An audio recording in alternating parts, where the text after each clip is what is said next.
special thanks goes out to the guys from Smoke and Talk. We'll be live stream on YouTube and Facebook tonight. So if you guys want to go back and watch it later on, there's plenty of chance to watch it. Also want to thank USA Boxing Metro. I want to thank Sonia for all the work she does. This event does not go on without Sonia. Thank you very much.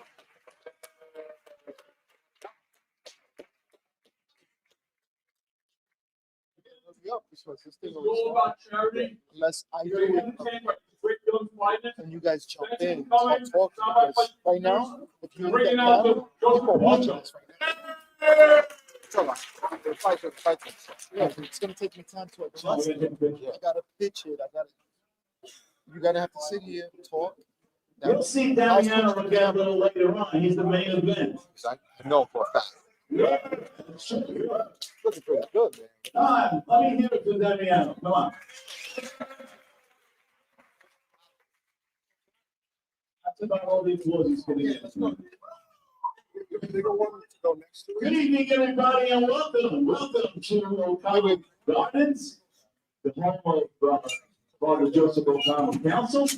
And we're very, very pleased to be here this evening. And we'd like to start off, as we always do, on first day, the district marshal. We will present the colors. Please stand.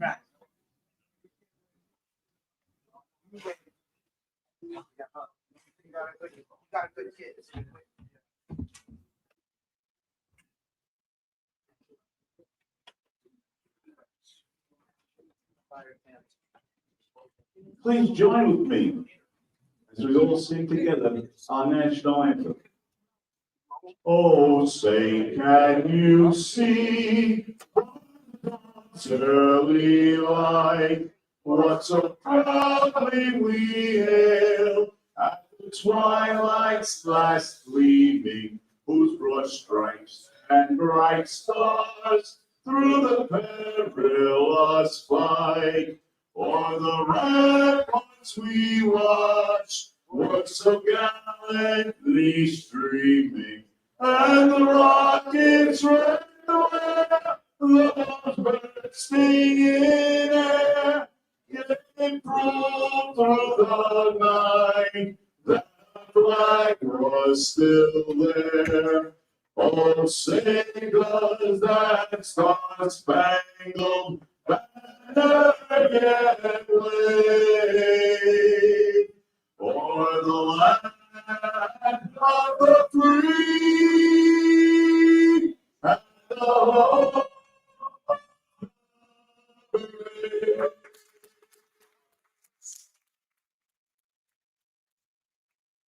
the brave. Ladies and gentlemen, let's not forget all those who served, who did serve, and are currently serving in our military. Our first responders are serving.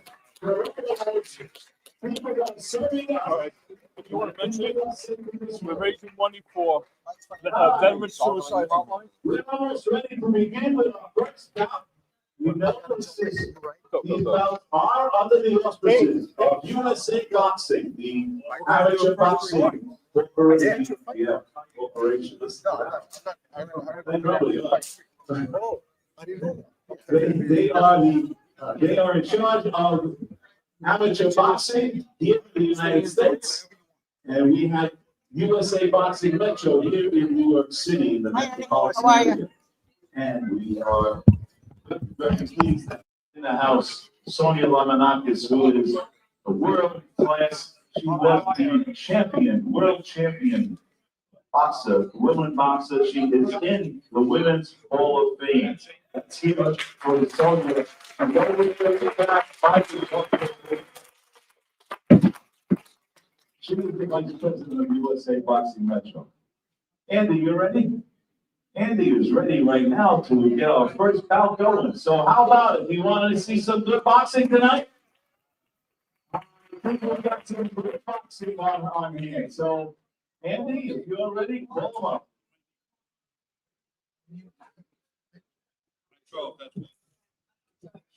All right, welcome to Smoke and Talk Boxing. Smoke and Talk Live. I'm your host, George Zayas, along with my third man in the booth, Ernie Morales. That's right.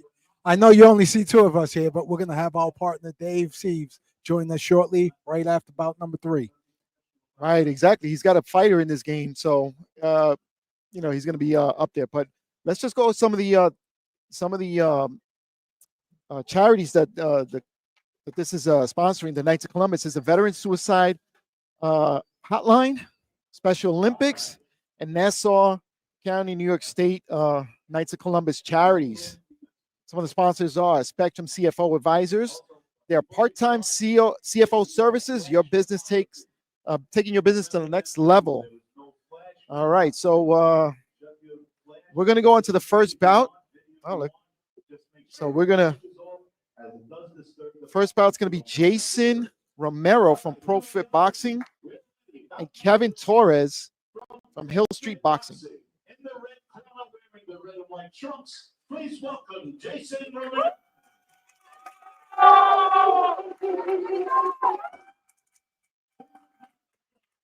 Boxing in the black trunks,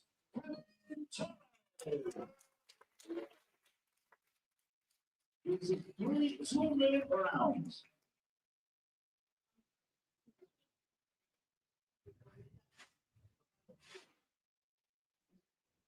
Right, Ernie, this is a 165-pound novice.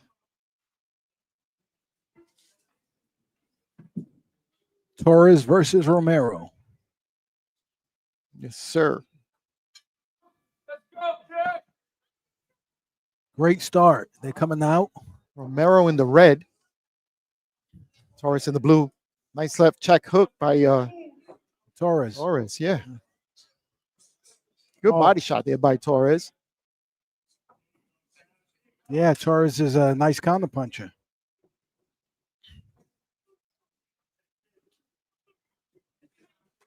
Oh, good right hand there by Romero. Yeah, Romero appears to be a nice, strong fighter. He just has to put his punches together. Yeah, he's coming in with his head down. He's going to get caught up with that uppercut. He got caught with that one, but oh, nice good three-punch combination by Torres. And look at that, bobbing and weaving, avoiding Romero's punches. Wow, they exchanged some powerful right hands and both missed.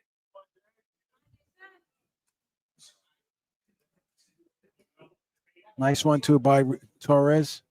Oh, nice three-punch combination. Good combination there by Romero. I'll tell you, for being novice fighters, these guys, they're not crowding each other. They're fighting really at a good distance. You know, pace is slowing down now. They may have shot their guns. So, again, these are 2-minute. Wow, this is a very competitive round.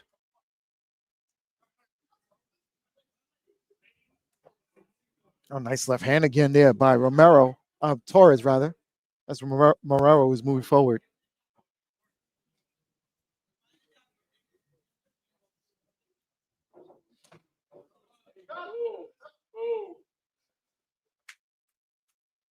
Ten-second warning. Very close round. Nice exchange there. Romero got the better of that exchange with a nice right hand. You know, I don't know, but the last punch there was actually from Torres. Okay. I didn't see it that way. I just remember Romero's big right hand landing. But, you know, nevertheless, it was a tight competitive round. That's going to be tough on the judges. Yeah, definitely. But, you know, I saw the cleaner punches coming from the blue corner from Torres, from Kevin Torres. I think he connected a little bit more than Romero. Now, I'm not taking anything away from Jason Romero. He's great at counter punching, but I just see Kevin crisp, clean punches coming from his corner. And I don't know. I think he may have edged out that round. Okay. Yeah, I'm not going to dispute it either way. I think it was a tight, competitive round, and I'm going to leave that up to the judges. Okay. If you're watching on the live stream, you can pitch in and tell us what you can chime in and tell us who you think won that round. But this is definitely a tough one to definitely tough to score so far in the first round. Second round starting. Got wrapped up, tangled up a little bit. Again, Torres coming out clean punches. Good body shots there by Romero. I tell you, I think Torres is the more skilled boxer here, and Romero has the strength. He's coming with strength. So as long as Torres can keep him at bay, boxing him, stepping around him, he definitely has the edge. Nice body punches by Torres. Coming up on top with a nice 1-2. Nice combination there by Romero. Romero trying to get it back now. Yes. No. This is definitely a competitive round. Romero is stalking Torres, but Torres is keeping him away. Just connecting a nice right hand. Torres is keeping him at bay here. They're in there, they clinch him, but Torres is working on the inside. He's not giving Romero a break, which is good.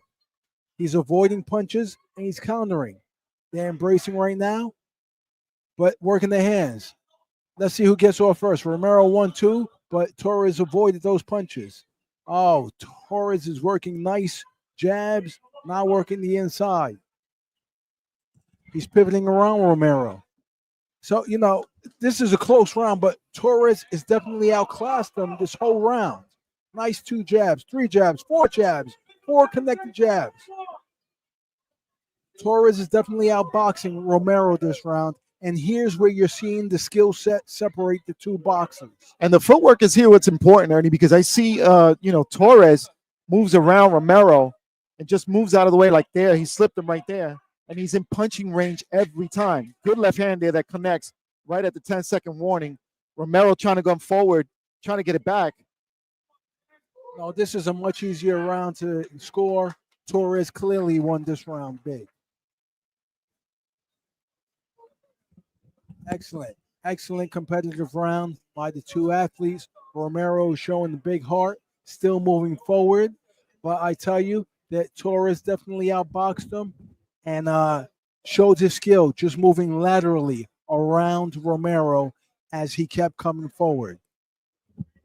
So great competitive round. Absolutely. But that round was definitely easier to score. And in my estimation, my opinion is that Torres definitely got that round. According to your estimation, Torres is up 2-0. Yes, absolutely. Now, I'm not going to take anything from Romero. I can see he's developing. Again, these are novice fighters. He's developing. And for a developing fighter, he's doing very, very well. This is part of the game. You never lose when you're development, because you either walk away, you're walking away with a lesson, actually. So that's what I'm looking at. He's taking some information, Romero is, on what's happening in this fight. So this is a good learning boxing for Romero. Now they're actually smothering each other a little bit. Torres trying to push off Romero to get some space. Again, moves around Romero and is in the punching range right away. Torres is cognizant. When he steps around him, he comes up with his hands high to counter. Right, absolutely. Right in punching range. And I saw something that Romero did that was good. When Torres bent down, Romero came with an uppercut.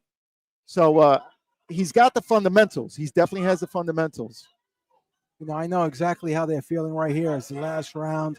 They've been in a tough fight for the first 2 rounds. So right now they're relying on their skill because they're tired. This is heart and skill. Absolutely. This is muscle memory right here.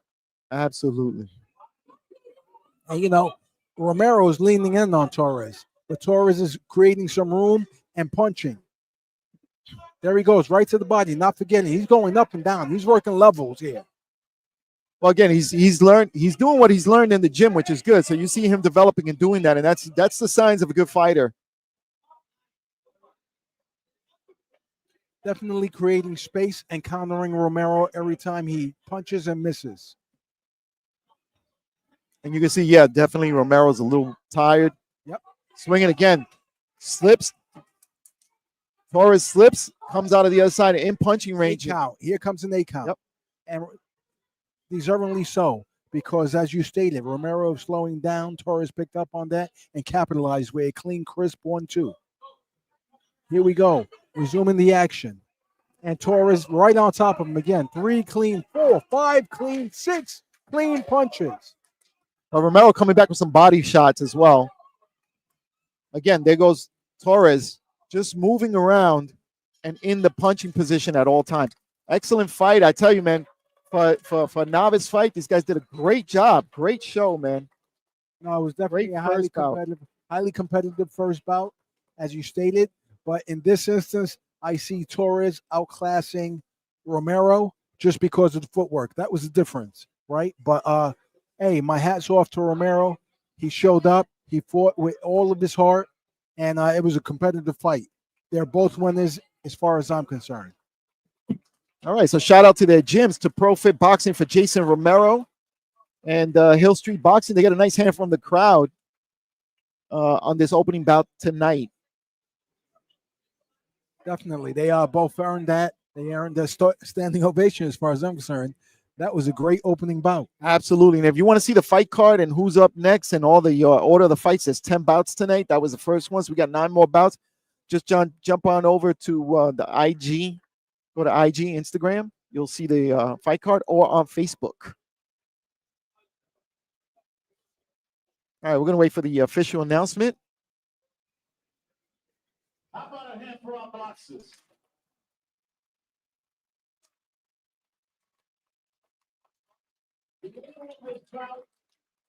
By a split decision from the blue corner, Anto. Wow, and look at that. They scored that as split decision. So one judge liked the aggression of Romero. Yeah, absolutely. Absolutely.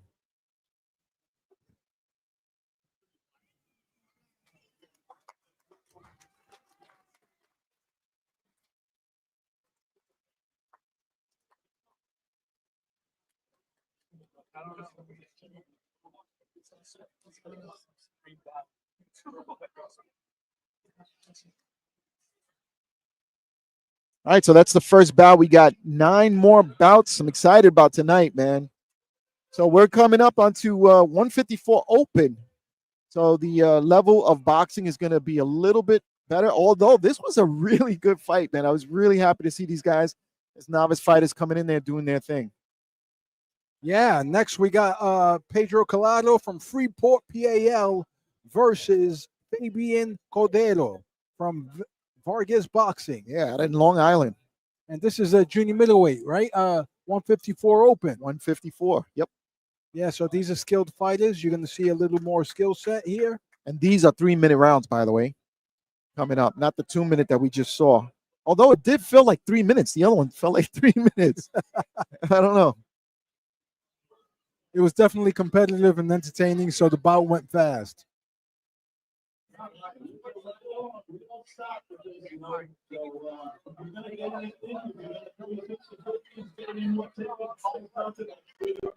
right, shout out to Cops and Kids, New York City Cops and Kids, another sponsor here. KFC, Hernandez Agency, for the insurance company. Thank you for the sponsorship.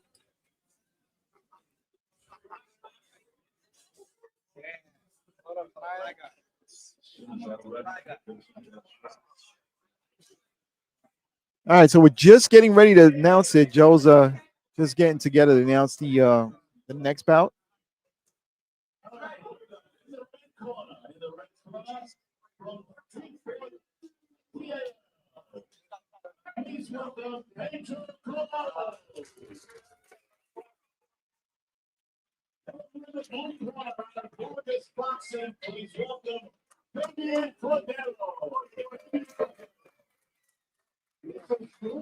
Three-minute rounds. Three-minute rounds. Yes.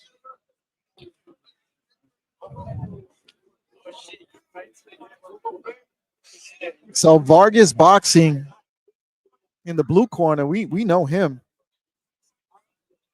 Mike Vargas.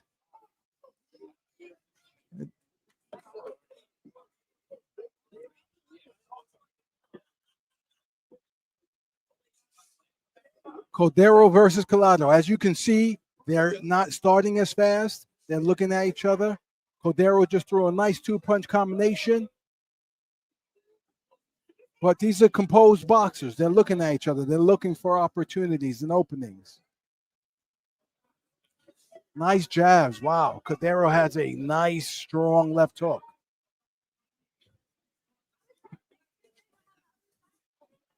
Colado coming in and gets caught with the left hand of Cordero. Cordero again snapping that jab out. Colado staying on the outside, returns his own jabs.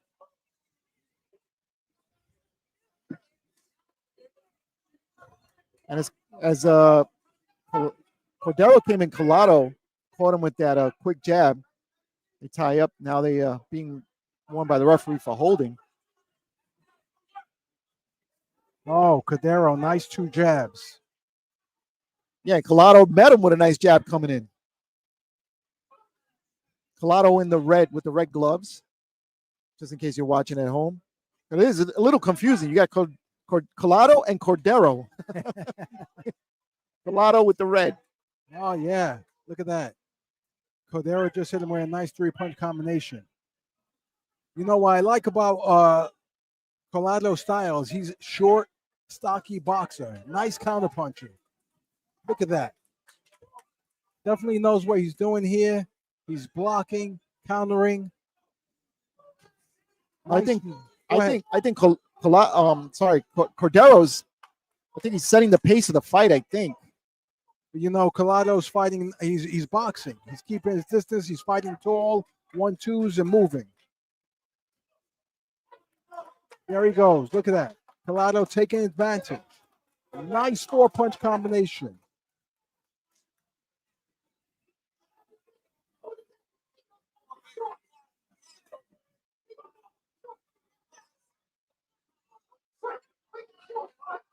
Like we said, there's 3-minute rounds here. They have a minute more to look at each other and to figure out what they want to do. Look like Cordero just slipped. Colado didn't take advantage of that. Yeah, Colado coming in, gets caught with that jab as he's coming in. Short of the 2. Nice crowd here tonight at the Knights of Columbus out here in Long Island. Big 1-2-3 by Colado. By Cordero. Oh, Cordero get close with a right hand as he's coming in by Colado. Tight round. Yeah, that was a very competitive round. I don't know. This one's hard. Another one hard to score. Yes. They matched these boxes up nice tonight. Yes, they did. Yes, they did. So far, so good. Like the first day back, there should be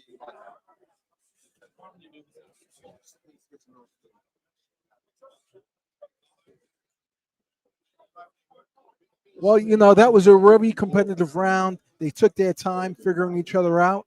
I feel that in the second and third round, now that they're familiar with each other, they will be coming out, picking up the pace and pushing. Right.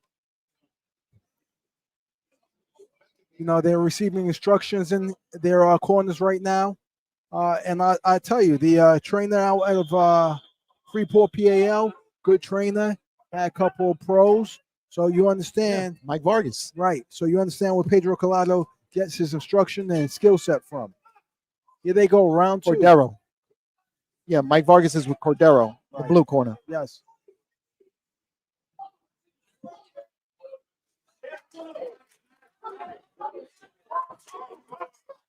Cordero on the attack. Colado comes straight forward right off the ropes.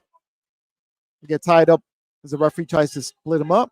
You know, Cordero went right at Colado. He was fighting tall, and Colado did everything he could to move out the way of the punches. And that's the difference here. Defense and their movement. Their leg lateral side to side, bobbing and weaving. Look at that. Nice. Just avoided a 3-punch combination, but didn't come back with anything. Right, and Cordero, I see using that jab. He's snapping out that jab.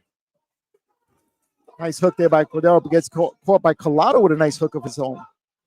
Good body shot under and over, but he misses with the over. But good right, overhand right by Colado. Nice, clean overhand right. That just catches Colado, and then they get tied up. You know, Cordero's waiting now. He can't wait on Colado. Nice punches there.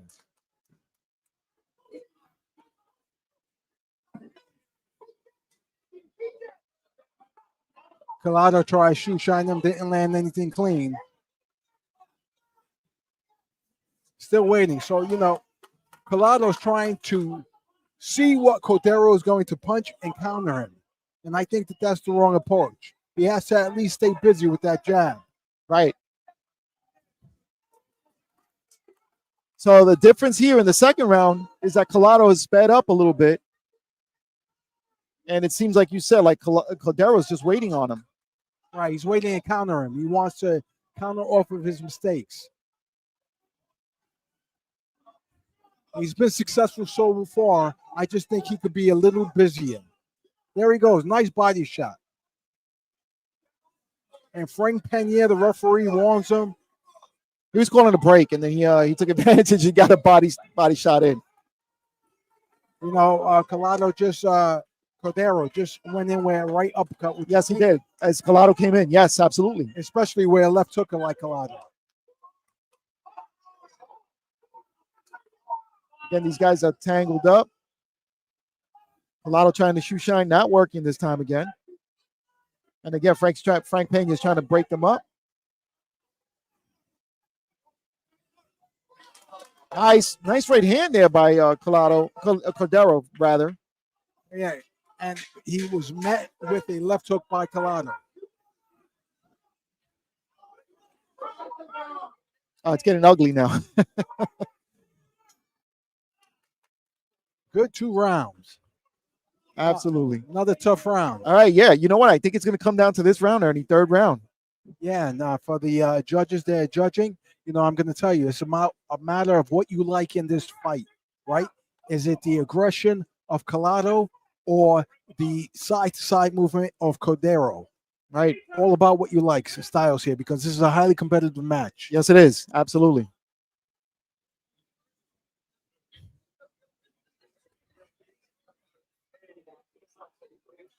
Like you said, setting it up here in the arena here is a nice crowd on Friday night here in Long Island, you know, to support these up-and-coming amateur boxers.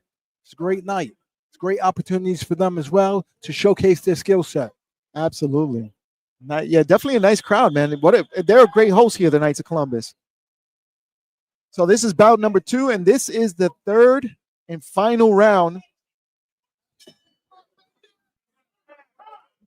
All right, Frank Pena is calling time for some reason.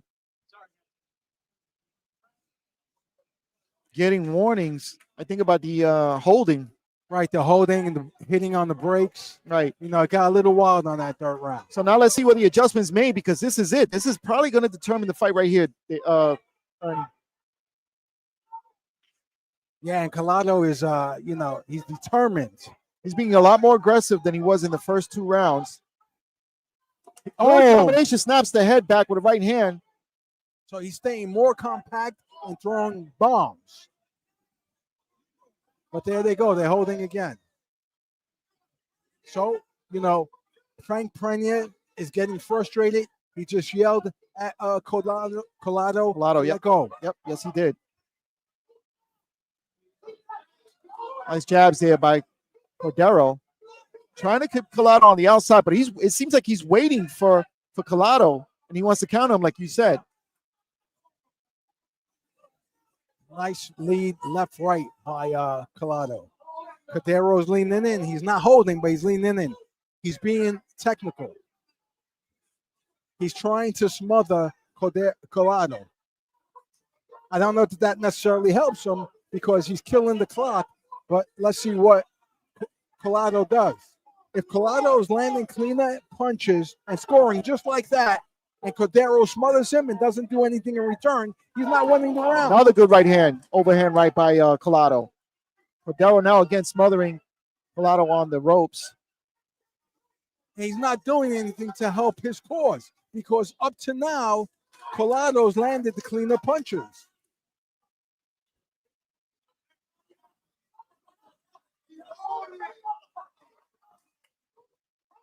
Another right hand. Big right hand by Colado. And Cordero's waiting and not doing anything. 2 jabs by Colado. Double jab there by Cordero. Then a right hand. Overhand left, rather, by Colado that missed. And again, they're tangled up. These guys in a clinch again. You know, Colado's taking a breath. He's taking a breather before he lands some throws big bombs, and there they go. Nice left hook. So what you'll watch is Colado hold on the inside, take some breaths, then come out and throw a couple of bombs. Now we're winding down. Here it is. This is the last 40 seconds. Let's see who wants it more. And what I noticed just now is that also Colado was waiting on Cordo to come in, and he was trying to catch him again with that overhand right, and he just missed.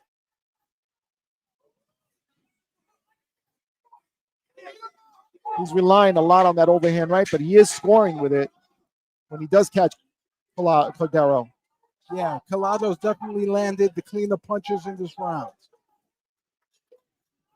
Great competitive bout. Very, very competitive. You know what, Ernie? I think this is definitely going to be a split decision on this one because this was a hard one to score. But I think in this third round, I think Colado may have edged out Cordo. Right, he definitely won the third round. So yeah, that's our opinions mean nothing, but, but I'm just saying. That's the way I saw it. I think you saw it the same way. That's right. It was a highly competitive bout, but like you said, it's up to the judges for their final decision. I think it was tight either way. And once again, they're both winners. That's right.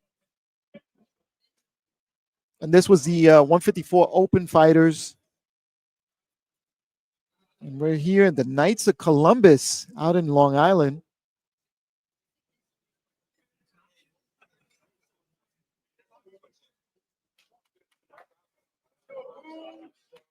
So we're going to await the decision. Let's hear it for our boxers. Come on.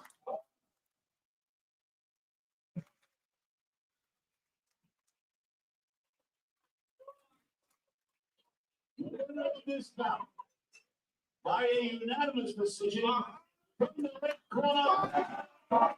And there it was, Colado. The judges saw it the same. All three.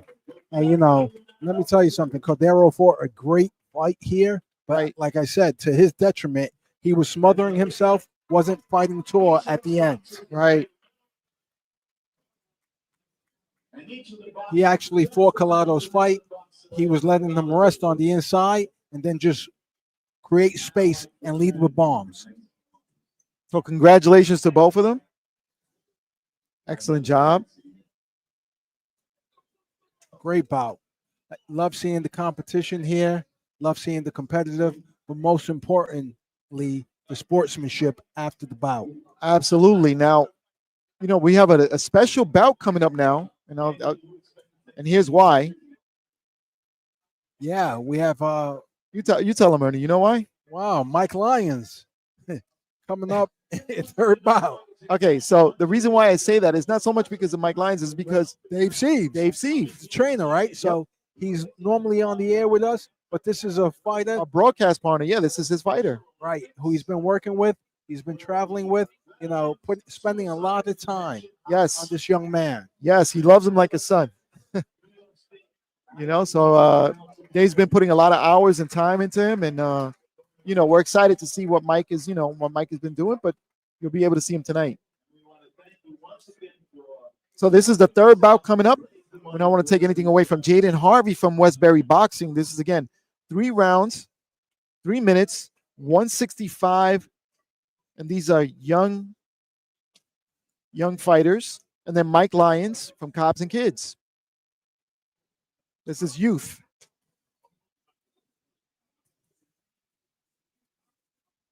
So this is definitely going to be a highly competitive match as well. They're 2 skilled boxers, up and coming. 165 youth, so they have a lot to learn, but they do definitely have great tutelage in their trainings.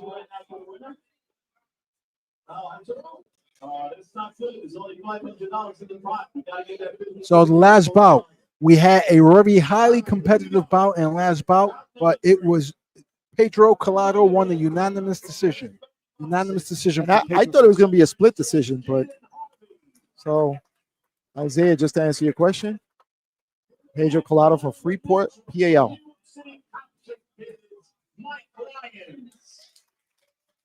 Well, difference between a split decision and unanimous decision is all 3 judges agreed. They saw it the same, right? Split decisions, 2 out of the 3 saw it differently. Yep. All right, so here we go. Round number 1. Now these two fighters have met. This is, I think, their 4th bout. They've met 3 other times, and it's been Jaden winning 2 of the 3 bouts. Okay. Well, let's see if Nice Mike, left hand. Mike, Mike Lyons, if he's made the adjustment and he can learn something from their meetings before. I was saying a nice left hand before, but then by Harvey, but Mike Lyons meets him also with a good right hand just before. Nice combination there by Harvey again. Mike trying to counter. Harvey is the southpaw here in red. So Mike has to watch and not move to his right like he's doing, because he's moving into Harvey's power hand. That's right. So he's adjusting now. He's moving back and forth. I just don't like that he's leaning to the right side. It may feel comfortable for him, but he's walking right into Harvey's left hand. And Harvey hasn't taken advantage of that and launched that straight left hand yet. I think that happens a lot with the lefty-righty, matchups, because it feels, like you said, it feels a lot comfortable for a right hand to go to his right. Nice counter right hand by Lyons against Harvey.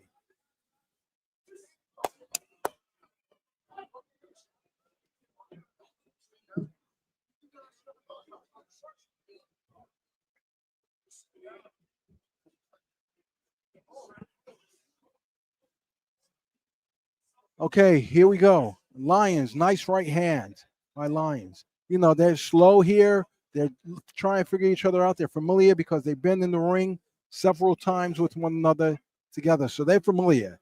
They're not making easy mistakes. And I spoke to Mike earlier, right before the fight. I said, hey, what are you going to do different? What's going to be the difference? And he says, well, I'm working on some stuff. He didn't tell me too much, but he's like, I'm working on some stuff. I kind of know what he's going to come with, come forward with. So I'm going to try to counter that and try to move around and see what I can do. Let me tell you, Harvey's slick. He's calm. He's, wow. He's just moving his legs. He's not desperate. A nice left hand by Harvey. So Harvey's familiar with him. You can see he feels comfortable with Lyons, and he's just waiting on him. Look at that. He's waiting to counter him. Right. Mike caught him there. Lyons caught him. Harvey tried to counter. Just missed with that counter left hand. So what I would like to see from Mike Lyons in blue is I would like him to change his levels. He's just going up to the head, and he's not coming down to the body. He needs to switch levels and let Harvey think just a little. And he has to come from the left side. Step around to his left. Lead with the straight right hand. Just like that. There you go. Double right hand. That's going to work against the southpaw. All right, so he just did it at the end of the round there. Competitive round, but I'm going to say Harvey edged out that round. That's right. He's just familiar. He's poised. Okay, so you're saying Harvey did. Okay. Yeah. Yeah, I think he did too. I think, in this bout, he's feeling a little more comfortable. You can see it in his confidence. And he's just, walking around the ring, looking for his shots and opportunities. Right. See Coach Dave there giving some instructions to Mike. Right. Mike's going to definitely have to get busier. He can't wait on Harvey. Harvey's too sharp, and he will pick him apart on the outside.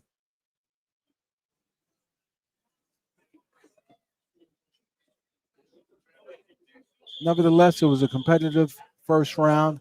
I believe Harvey in red edged out that first round. Round number 2. And they quickly meet in the middle. Harvey's picked up the pace, and he comes out throwing. Now let's see what adjustments Mike has made. Mike Lyons. Good right hand there by Mike Lyons. Catches Harvey.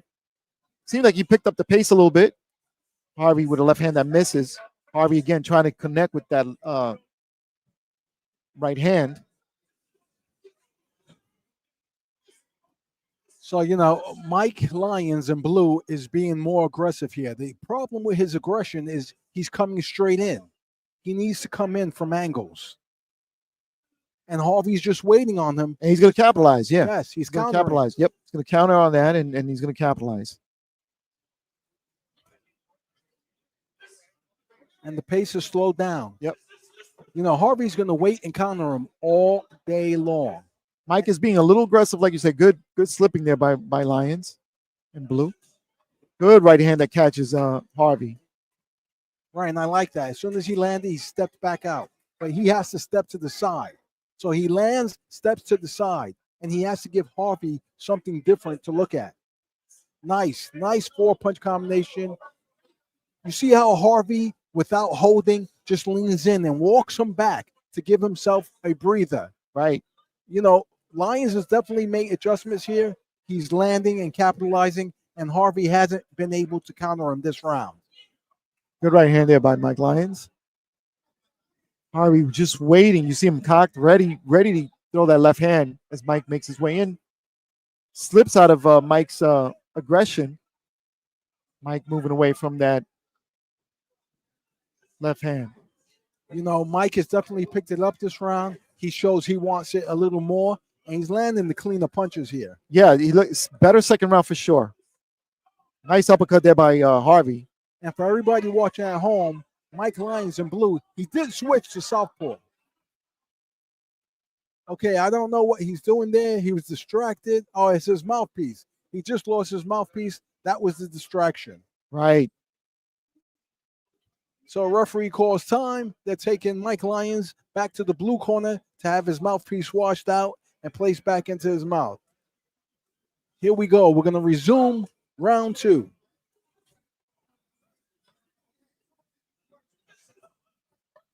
You know, losing his mouthpiece, that break in action may have actually hurt him because he had the pace going. Yes, he had the momentum going. Now Harvey is making adjustments. That may have been the pause that Harvey needed. Yeah, but you know, Mike is hanging in there with Harvey. Yes, he is. He made adjustments, but they're both contacting. They're both hitting each other. They're both making great contact. Good clean punches from both boxers. Nice right hand there by Harvey as Lions came in. Nice 2 punches by Lions. Oh, another big right hand by Lions. Yes. Mike Lions in blue definitely made the adjustments here, and I believe he won the second round. Yeah, the second round he definitely looked better than he did on the first round. So I have it 1-1. How do you see it? Same thing. I'm not going to argue with you on that one. 1-1. Now it comes down to who wants it most. Does Mike Lions want it most, or is Harvey going to wait and come back and use his skill set? You know, they met 3 or 4 times here. If they met 3 times, this is Mike Lions' opportunity to even up the score. Yeah, that's what I said. What are you going to do different? That's why I was asking him. Like, I wanted to know, what are you going to do different that's going to help you win this fight and even it out? Then, of course, they're going to have that 5th match to see who takes the better of that. I think these gentlemen are going to definitely meet several more times. Oh, they're going to meet for sure. For sure. And once these guys turn pro, they're going to see each other themselves in the pro level as well, I'm sure. But I tell you, Jaden Harvey is a great boxer too. Good boxer. Out of Westbury Boxing. He's a composed, skilled boxer. He's going to have to be busier in this 3rd round if he wants to pull out the victory. And the same for Mike Lions. But the difference with Mike is you see his aggression. You see he wants it. He's pushing the pace. He's staying busier. All right, 3rd and final round. We touch gloves. And there it is. You see Mike Lions in blue picking up the pace, just coming out and launching. Hasn't landed. Well, he just landed a nice one, too. Left hand there by Harvey. Now it's getting a little rough and tough in there. Nice combination there by Mike, and then gets countered with a right hand from Harvey. Yeah, so Harvey's, he's being smart. He's leaning in, trying to get breathers there. But once again, Mike is showing he wants it a little more. He's staying busier. Nice jab. Nice right jab by Harvey.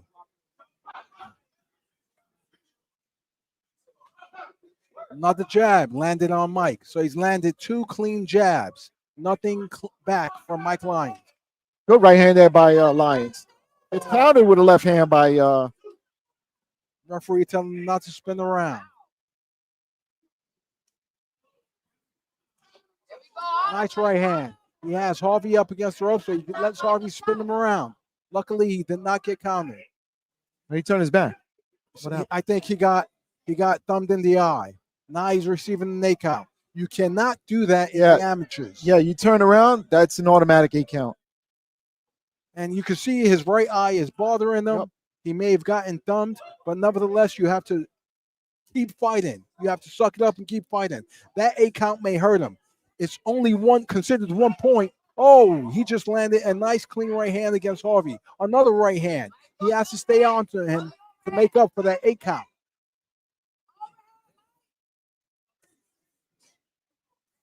Mike's on top of him. Not giving Harvey any breathing room. There it goes. Nice clean punching by Lyons. I tell you, Harvey's sneaky because he came in there with a nice little uppercut when he was on the ropes. Yeah, but Harvey's keeping his hands down. So we definitely got to see Mike. Mike is, I like what I'm seeing from Mike. He's showing the hunger. He wants to come, but I want to see him land some cleanup punches. So some effective aggression, basically. Right. Correct. He should be going down to the body as well. He's just headhunting. I think if he fights from different levels, he'll have more success. You know, Harvey knows what's coming, and he's just avoiding the headshots. These both these guys are very competitive, man. And since they know each other, it makes it fun. 10-second warning. Let's see. It may come down to these last 10 seconds. Yeah, Mike scored right before that 10-second count. He scored on the ropes with Harvey. Good finish to this fight. This is going to be a tough one to score, Ernie. It is, you know. It's all about how you scored the 3rd round. Did that standing 8 count hurt Mike Lyons? Did he do enough to come back and win it? I think he was aggressive. Yeah. I think he won the 3rd round, but it's all about how the judges are going to score that 8 count. That's right. I saw the same thing. I think after that standing 8 count, I saw Mike was still aggressive and he got some really clean punches. I don't think it's going to affect him, Ernie. I really don't think so. Right. The way I see it here, I think Mike Lyons edged out the bout. So did I. Right. Let's see if the judges agree with us. Yep. You know, at the end of the day, it's their decision. But definitely a competitive match. You can see that these two know one another, and I look forward to seeing them in the future again. Absolutely. So this is the 3rd bout of the evening. We got scheduled 10, so don't go anywhere. We got a lot of good stuff coming up still. And we got some interesting matches at the end of the evening.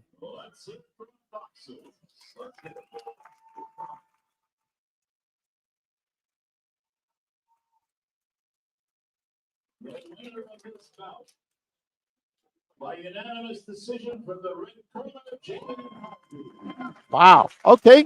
Unanimous decision.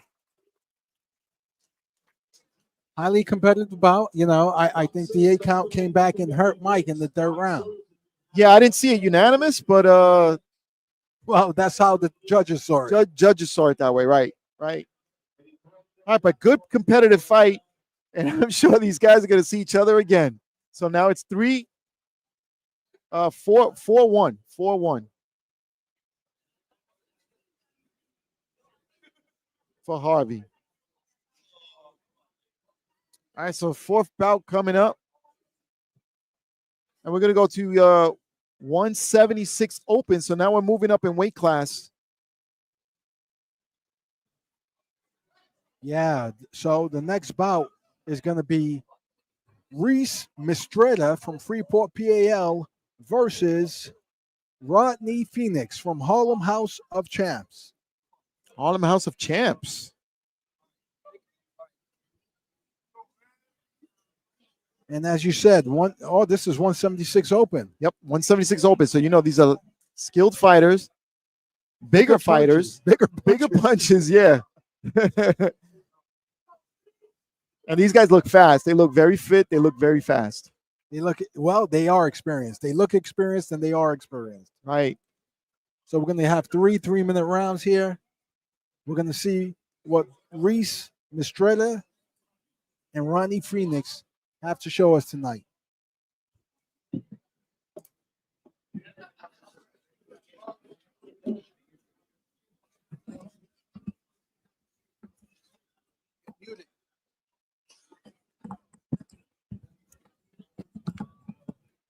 All right, our referee is this is a 176-pound open class. In the red corner of the red trunks. From the Freeport, PA. Okay. So Dave has just joined us. Dave's just joined us. Hey, great work. Mike Lyons showed, the skill set. He's definitely improved. I know that they're familiar with one another. Yeah, they fought like 4 times already. And that was the first time that Jaden won a split unanimous decision. So Well, we're going into our 4th round. We're going to have a highly competitive round here. These are bigger gentlemen at 174. They're open, they're experienced. So we're going to see what we're going to get from 2 of these athletes. Once again, Reese Mistretta from Freeport, PAL versus Ronnie Phoenix from Harlem House. Ronnie coming out with 2 nice jabs, 3 jabs. Wow. and Ronnie's in the blue? Yes. Ah. But Mistretta, he's a southpaw. He's he just hurt. And he just landed a nice straight left hand, counter left hand against Phoenix and just shocked him, earning an 8 count, standing 8 count. Here they go. Action resumes. Mistretta and Phoenix.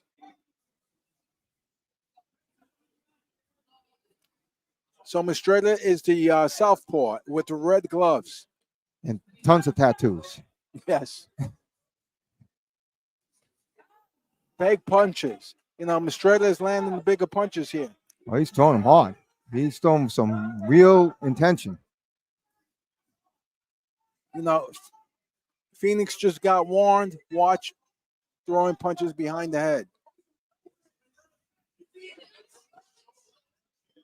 Phoenix seems to be the more poised boxer here, but he just has to learn. He's trying to land uppercuts against Mistretta. He's got the right idea. He does. The problem is he's leaning into his hands, and that's why he's getting caught by this straight left. Right. Yeah, absolutely. I see it. I saw it right there. As he tried to throw the uppercut, he got caught with the left hand. But you're right. He has the right idea. He just has to move to Mistretta's left, not to his left power hand. He got to move around to his left, to Phoenix's left. Well, I don't believe that, but it's okay. That the rest of the boxing world does. Everybody's got their own way to find their angle to a southpaw. No, I definitely agree with you here. The problem is that Mistretta has a great left hand, and he's not shy about using it. No, he isn't shy, is he? And he's launching it. He earned a nice standing 8 count because Phoenix walked right into that left hand. Absolutely. So it's just about avoiding it. Like I said, I like Phoenix. He's poised. I see what he's trying to do here. He just has to. Yes, look at that. He's definitely trying to step right and throw right. Going around the southpaw as opposed to cutting him off by going to the left. Oh, he caught him with that. He did exactly what we were talking about, Ernie, that we were just discussing. He went right and threw right. And now he threw right and he fouled it with a hook. So I think, he's figured out Mistretta now. He's poised. You see his confidence, and he's working around him. Right. And just when you said that, Mistretta just landed a left hand. Nice uppercut by Phoenix. Now this fight is shaping up to be a very good fight. Those two are perfect for each other. Wow, great competitive first round.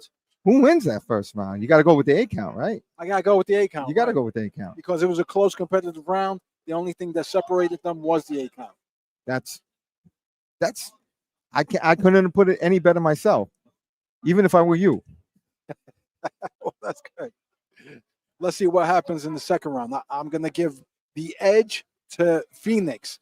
He started gaining some momentum, right? He was So yeah, you know, we love to talk about it with the lefty righty conundrum. How do you handle each other's angles? You know, because that front hand, just by stance, is made to interfere with the jab, but it goes both ways. Absolutely. So somebody's got to get an angle, whether they shoot, you know, the old saying, the right hand should go right and step to his left and throw the right hand. What do you say to the lefty? You never say that to the lefty. Lefties throw jabs like they always do, you know, because they're used to dealing with that angle. Right, because they see the majority of the boxers that they're facing are orthodox fighters, strong right hand fighters. Absolutely. You know, Mistrada's coming out with jabs. Hasn't landed, but he's staying busier. Yeah, he's got a good jab. And what I like about Phoenix also is that he also throws a jab. You know, which a lot of righties don't do, and I want to see them throw jabs, and he's definitely throwing a jab. You know, with that jab, he can set up Phoenix to walk into that left hand. But you're right, Mistrada has to use his southpaw jab to set up that advantage to get Phoenix to walk into his left hand. Phoenix is advantageous here. He's leading with his left hooks, nice short left hooks. Right, and he's absolutely 100% focused on throwing a right hand, whether it's a right uppercut or a straight right. He's throwing it with bad intentions, as they both are. They're both throwing, you know, their power hand with bad intentions. But I think Phoenix is starting to gauge. See, again, what is it, Mistrada? Yeah, Mistrada. Yeah, he threw a couple of left hands, but they just missed. You know, Phoenix is staying right in front of him, just moving ever so slightly to avoid the punches and countering Mistrada. That's called good boxing. Yes. He almost caught him with an uppercut. I don't know if that snuck in there, but it looked like it was blocked by Mistrada. Mistrada is a pretty good boxer, too. What kind of shirt is Mistrada wearing? Is that the caveman style? So it looks like his sleeve just broke. His sleeve is broke. I was going to say, there's no way he could come out. You can't slip it through. You got to tie that thing up now, right? That's right. And that's exactly what his corner man is doing. He's quickly adjusting. You know, Ernie, I heard that when you were a corner man, you brought a sewing kit to the ring. That's right. We were rubbing quickly. I myself as a trainer would have taped it up first. I would have taped it up. You know what I mean? That's right. Well, you know, it's real hard to tape unless you got some duct tape there. I carry duct tape. That's what I put under the wraps. Okay. When I tape my fighters. That's when I was doing the corners. You know, I try not to do that anymore. I try bringing crazy glue, seal up, you know, any incisions. But it was permanent. Yeah, that's it. I once heard of fighters starting to use that back in the day, but they the glue, it didn't harm their faces, but it got them high. So they stopped doing that. Nice 3-punch combination right inside by Phoenix. Yeah, you saw it. And his right uppercut is landed. Look at that. Oh, nice right hand. He hurt Mistrada. He recognized it. He went right after him. Right. And with the left hook following the right hand. This guy Phoenix in blue. Is really, this guy Phoenix is really putting some real nice angles and doing some real good boxing. He's poised. He stays right in front of Mistrada, makes him miss and counters him. Right. Meanwhile, Mistrada is a threat at any time because he's throwing bombs. Yes. You know. I see this about 1-1 so far. I think Phoenix won that second round ever so closely. It's highly competitive, but I think Phoenix in the blue pulled that round out. How do you see it, Dave? I think I see it the same way you do. So I want to say exactly what you did. I just got to rewind a little. Yes, Ernie, I see it the same way. I had to rewind what you just said in my head, and I saw it exactly the same way. 1-1 because of that 8 count. That's right. That was the difference in the first round. Right. Otherwise, the first round was a highly competitive round. And just for you boxers out there, for you young boxers, if you want to download the information on how the guy punches, what his strongest punch is, try not to get hit by it when you're first downloading that information. Try not to just jump out and just like, hey, is this a match? Is it hot? Is the stove hot? Step back a little bit. You're a little bit older, download that information. Here we go. I'm a Third distance. and final round of a highly competitive bout. These two are made to fight each other. They are really a good fight. I'm going to say that they probably met before because they seem to be very familiar with one another. If they haven't met competitively, they definitely sparred each other. Oh yeah. I saw a sparring match taking place a couple hours before the fight in the hallway, Ernie. I don't think it was these two though. Okay. I think it was a couple of coaches because they look much older. Nice three-punch combination. Crisp from Phoenix on the inside. He stays right in front of Mistretta and he lands short, crisp punches. Yeah, and what he's doing is he's varying his punches, which I love. Not every punch is there to hit. Some of them are just throwaway punches or measuring type punches, and then some are there to really hit. Yeah, he's definitely setting himself apart in this third and final round. This first minute is definitely gone to Phoenix. And there he goes again, nice and crisp, standing right in front of Mistretta, just popping them. He's parrying punches and countering. Yeah, absolutely. And Mistretta is always dangerous. Oh, do you see the hook that Mistretta got in with that? Nice left hand, nice Right. left hook, on the left hook. And, it must have rattled Phoenix because Phoenix grabbed him and leaned in. Yeah. It was an uppercut hook combination from a southpaw stance. This guy, Mistretta, is always dangerous. What I like about Phoenix is he's changing levels. He goes jabs to the body, comes up. He's a well-schooled fighter, and I just love the fact that he varies his right hand, throws it straight, throws an uppercut. And this Mistretta guy does not give up. He's just a strong, forward-coming, hard-punching, rugged guy. He knows he could hurt Phoenix because he did, and he's still going for it. He just got hurt with a kind of right uppercut, left hook. Got staggered, but he's showing heart. I think he was just downloading information. I don't think he got hurt. Just downloading more information. Phoenix is running away with the third round. He's job scaring. Oh! Big right hand by Mistretta, left hand by Mistretta. Right. Just when you were talking about the Phoenix running away, Phoenix ran into a punch. Left hand. A big left hand. Right. And he looks like he wants it back. He's not running away, Phoenix is. Oh, he just got it back. He got a good right hand back. I don't know if it was his eye catchy, but it was a good right hand.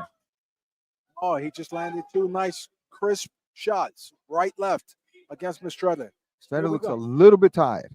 Coming down to closing seconds of this final third round. Let's see if there's any fireworks to end it. Oh my gosh, they are letting him go. And Phoenix won that exchange. Phoenix won the last 10 seconds of this bout. Clearly, in my estimation here, he landed the cleaner, crisper punches, particularly in the second and third round. And I believe we have a decision for Phoenix in the blue corner. At the end of the day, it's going to be determined by what the judges felt they saw. What do you think? Clean, crisp, kaleidoscope type punches. Kaleidoscope, because like when you look in your eyes, like see all like different colors. Yeah. That caused a kaleidoscope. There were a lot of heavy punches being thrown in that bout. I think they were both imagining that they were fighting in a kaleidoscope because they got hit so many times hard. I think that's what happened. I could be wrong, but I'm just postulating. No, I don't think you're wrong. I think they were both wobbled several times throughout this bout this evening, but definitely a highly competitive bout. I'm going to go with Phoenix pulling it out, second and third round. Just poised, he seemed to be more familiar and confident, standing right in front of Mistretta. Here we go. Going up to the ring for a decision.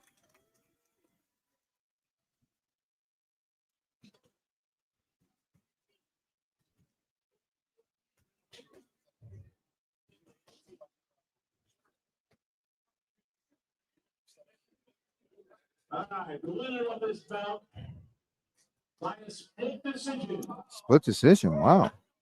Okay. That was the right decision. Yes. Definitely right decision. So why do you think it was a split decision? Because Mistretta was coming forward and they get credit for that? A lot of the amateurs? Well, it's not about allowing the amateurs. It's about styles and what the particular judge likes. I Right. guess he liked Mistretta's aggression. Aggression, right. And persistence. Right. Persistence, the aggression coming forward. But, Right. from our angle, we could see that Phoenix definitely landed the cleanest shots. Yeah, yes, I believe so. I believe so. I agree with that decision. But you know what? If it went the other way, I wouldn't have had that big of a problem with it. But because I understand, but I thought that was a great match. Definitely right decision. Yep, that was a really good fight. All 4 bouts this evening have been very tightly competitive, evenly matched. It's a great night of boxing so far. I have no complaints. I'm happy to be here. And we're going into bout number 5, where we're going to be in the 143 novice. And we're going to have Kellyanne Thomas from Vargas Boxing facing off against Manuel Betances from New York City Cops and Kids. Do you think that's Kalelian or do you think that's Kayleen? Kayleen. You know what? I'm going to Or leave Kalian. Kalian. Kalian, right? But I'll leave it to the ring announcer Yeah. to pronounce it correctly. If I'm butchering the name, I apologize. But Manuel Betances, that's a name I'm familiar with. Oh, really? New York City Cops and Kids. Okay, there we go. Betances. Yeah, I actually want to hear the ring announcer announce. Kellyanne Thomas. Don't forget the 50, Red 50. corner from Vargas Boxing, 143 novice versus Manuel Betances in the blue corner from New York City Cops and Kids.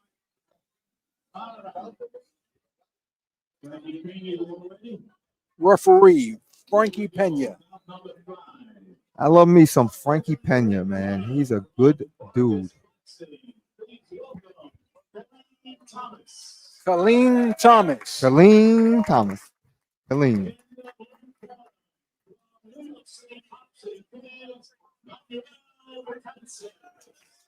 Manuel Betances, blue corner, Cops and Kids.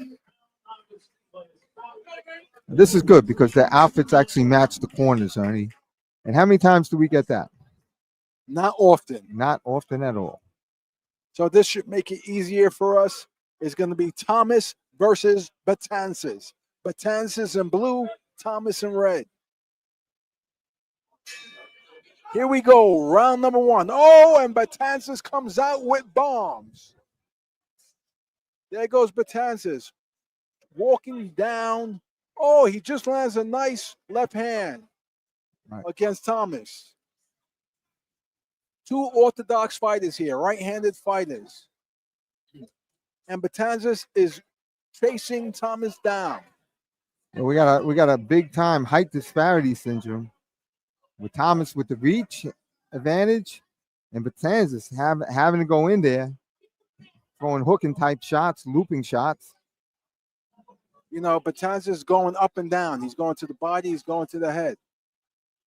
He's making Thomas think, but Thomas is poised. Thomas is not being rattled. Very poised. He's got a great jab. He's not rattled by Betances' aggression. I got to tell you, Betances is definitely ahead so far just because of his pace. Aggression, really? Yes, definitely. I don't know. I think Thomas is landing the cleaner punches. Right, but Betances is busy at this first round. I do agree with you, and I think it's going to be effective for Thomas in the second and third round. Right. Betances slows down. Ooh, Betances scored a crazy hook right there. They butted heads, and then Thomas just scored with the punch. So I believe it was a punch, headbutt, and a punch, but I don't know who hit who. Yeah, you see, Betances is just edging out these combinations on the inside. He's a spunky guy. But Thomas is going right with him. Nice jab by Betances. Nice jab. 10 seconds.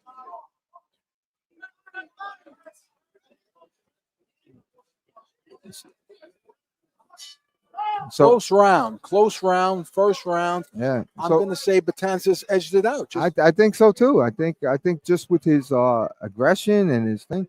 So let me bring the audience in up to date because they might have felt like a little earthquake. And what happened is our partner George was fixing the cameras for about, I don't know, about 6-7 rounds. And just when he was getting ready to sit down, he bumped into the table, causing this earthquake-like reaction in the camera, not to us, but to the cameras, shaking them all around.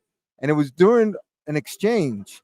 So it was a perfect thing. I think, George, this bumping into the table thing is something we should do during every exchange to give the people like that. What do they call that? That virtual reality. That virtual reality effect. I think George has made a breakthrough. Yeah, that's something new that we're trying here in boxing to make people feel like it's it's kind of like you're involved, you're part of it, you're part of the show. So once in a while you'll see the camera getting bumped. That means you got punched. That's it. Smoke and talk, always inventing, always bringing something new. Something new, yeah. George Zayas is the man.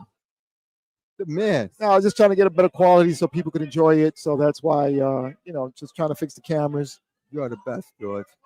And Betances picks up where he left off. A hard hook, and the change of jabs made both the heads go back. Hard right hand by Betances. I tell you what, Betances is going for the fences, swinging as hard as he can. I would like to see him putting his punches together, not everything with bad intentions, just so he can set up his punches a little better. Thomas is being crisp and he's countering right now. And good slipping by Thomas, by the way, just prior to that. Nice. I like that jab. Stab jab to the belly of Betances. Up jab. Look at, Thomas is switching levels. He's hitting him to the head. He's coming down to the body. I don't understand why Thomas is getting hit with jabs. He's just he's tall and his hand is in front of his face most of the time. He's standing there. He's not moving. He's not getting off the line. His head is right in front of Betances. But it looks like he's putting his right hand not in front of his face. Is it like a little bit low or something? Because Betances is scoring with jabs. I mean, Thomas is too, but it befuddles me that he's getting hit with jabs all night long. His head is there. He's right in the line. He has to move his head off the line. Yeah, and I'm going to call that Thomas is being lazy with his right hand. His right hand has to. If you're going to keep one hand down, you got to keep the other hand up for defense. You have to. Unless you're moving your head like a reptile. Competitive round. I just think that Betances was busy in that round just because of those jabs. Yeah, and Betances was getting hit with clean jabs too. It wasn't like it was one way, but I'm just these are novice fighters, by the way. These are novice fighters? Novice, 143 novice. They look good. They do look good for novice fighters. They look good. So, I can't take away anything from these guys. They look good for open fighters. Yeah. They look good for some professional fighters that we saw. Let's face it. We've seen a lot of things in Smoke and Talk. We've seen professional fighters who can't keep up with these guys. But definitely a good round. Definitely like the conditioning. They're not showing any wear and tear from the first two rounds yet. Let's see how competitive the third round is. Yes. Third and final round. Now, does the tide flow or does it? Because it was going Betances' way, it seemed like. Oh, Thomas with a good hook. Good body shots there by Betances. Thomas landing the clean, crisper punches so far. First 30 seconds, go Thomas. And Thomas is going down to the body and then coming back up, which he's using his whole range to connect. Oh my gosh. Good left hand by Thomas. I think he stopped Betances in his track, but then Betances does what he does and comes out with another combination himself. Oh my. So far, Thomas has been the busier fighter in this round. So far. Right. And this is the fight I was waiting from Thomas in the first two rounds. But now, he's winded. Betances coming back on. Wow. They feel insulted when they don't hit each other with the big punch. There they go. They're both winded. You can see it. Yeah. But Tanzas isn't stopping. He's walking straight and he's still launching his bombs. Let's see if Thomas could come back with something. He looks set up. Nice right hand by Thomas. Thomas working his angles. Uppercut, left hook. But Tanzas standing in front of him, still throwing. There's no giving up on either one of these two. Yeah, but I don't think they're throwing as hard as they were now. I think it finally slowed them down a little bit. Definitely hustling. Oh my goodness, man! Just as I say that, a left hand and a right hand counter that were bombs on both sides. You notice Thomas's jab is almost like a straight cross. You know, he's got a lot of pop in it. He does. Oh, look, there goes Betanzas. He has Thomas up against the ropes. He's just Yeah. outworking them. Wow. Wow. Great end to a nice competitive match. You know, if we put ice skates on them, they could be good hockey players. These two. Yeah. You know what I'm saying? I can see that. Like a hockey match might break out. That was definitely a hockey fight. Right. Yeah, that was there. That like they just stood in front of each other and threw punches. You know, That's right. a lot of it wasn't boxing. A lot of it was just standing in front of each other and throwing punches. You know what I like though? That they didn't smother each other. For novice fighters, usually smother Right. each other. These guys had good ring generalship. They just, holding their ground and fighting. They're letting their hands go. Hockey generalship, even. Yeah. You know, Yeah, that's all right. Hockey. without the holding and hitting, these guys are monsters, man. These guys are. I'm impressed. I I'm want to impressed. see. These I guys want are to see them grow. good guys. I want to So see. what do them you grow. think? I gotta go with the blue corner. I gotta go with it. You know what? I'm gonna say the same thing, but I think the last. You know what? I don't know. I'm not sure. I'm not sure. I think the blue corner definitely won. Right. I Okay. think he has But out. but let me just play devil's advocate because Thomas was landing a lot of crisp, clean jabs Green. That's why I'm kind of torn. in the first round, and in the third round, he definitely took the first part of it. So it's not going to go Thomas or Betanzas.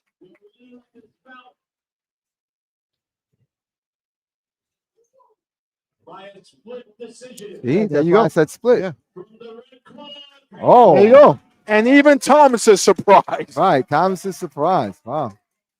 You know, And I had to play the devil's advocate because it depends on what people like in see, style. that's why I was torn. I was Yeah. leaning towards Thomas, but And I'm going to tell you how it happened because Thomas was landing very many crisp punches right. in round one.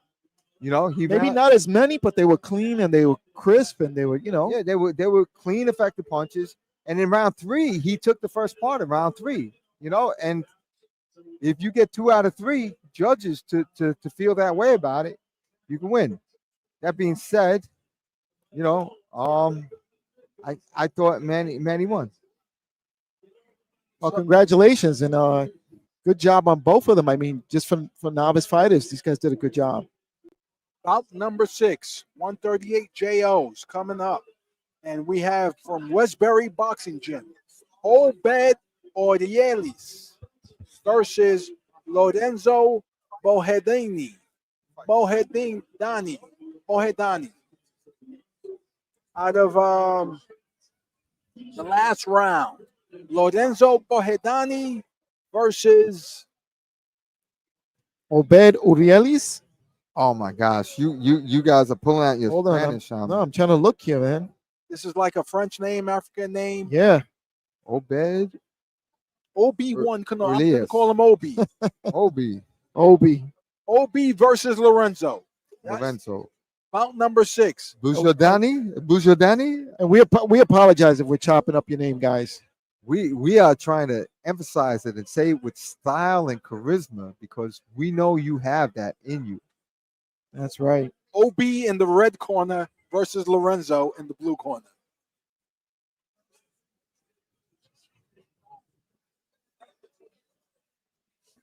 OB out of Westbury Boxing Gym. I think he likes to be called Obed because Obed, yeah. because he puts people to sleep. Oh, oh, I like that. Obed. All right.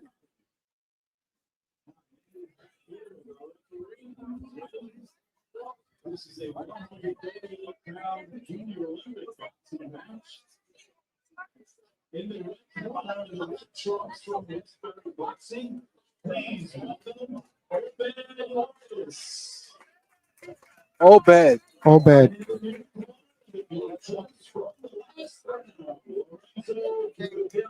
Bogadani. Boherdani. Bogadani.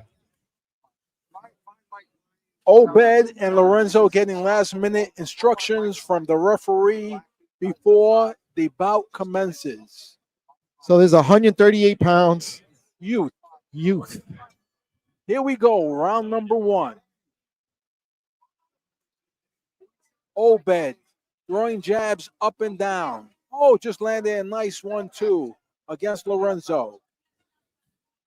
Lorenzo fighting Tor, throwing a 1-2. Lorenzo's in blue, Obed in red. Lorenzo. Nice 2-punch combination there by Lorenzo. Gets caught now with a right hand.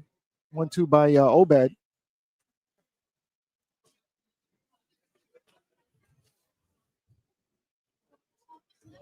Okay, just so you know, I had to manage a situation there.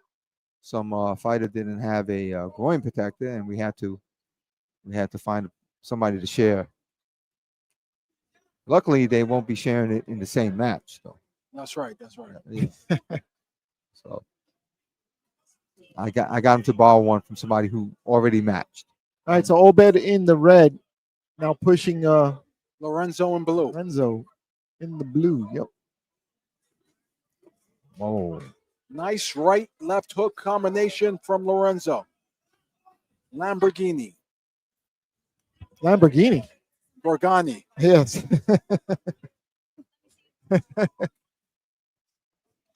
Lorenzo. Obed just throws a nice 1-2, but Lorenzo avoids it. Steps around him. Comes back with a 3-punch combination. And some sort of sheep hook. Sheep hook. What is that? The shepherd's hook? That's right.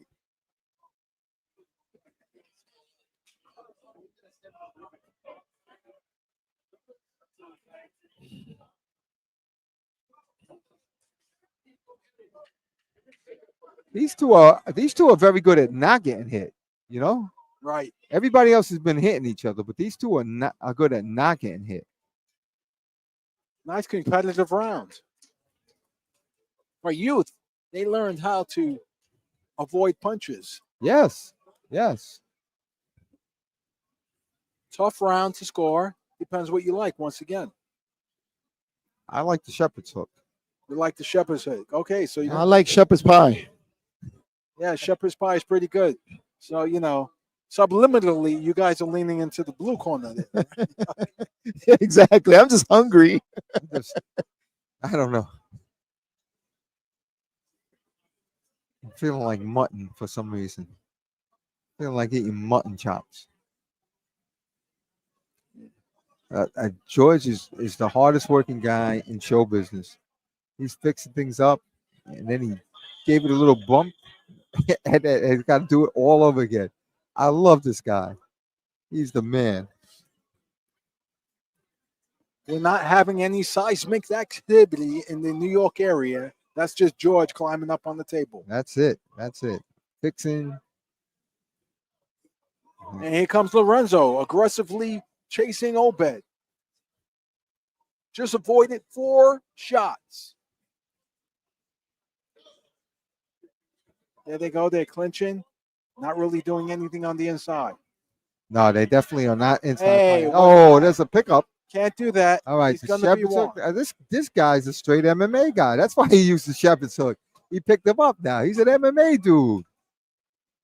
Should have been warned for that. Didn't even receive a warning from the referee. He saw Jake Paul and said, if Jake Paul could do this, I can do this. Let me start. Oh, now Obed is talking to the referee. That ain't gonna win you no points, my man. Obed needs to punch. Here they go. Well, he's punching. He just needs to land some punches. Oh, okay. That's true too. That's true.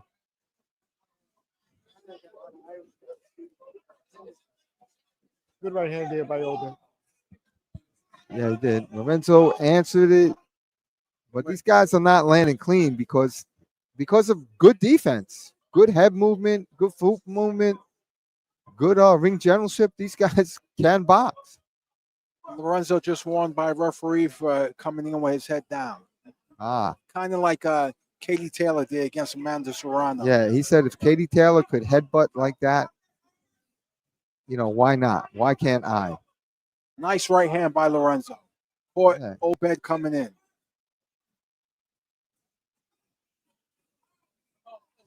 Right hand by Obed. Right. There's the clinch. I want to see what Lorenzo does. Nope. Nothing.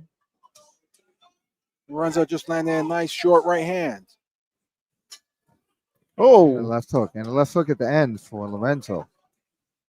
Wow. Wow. So I think Lorenzo edged out the second round as well.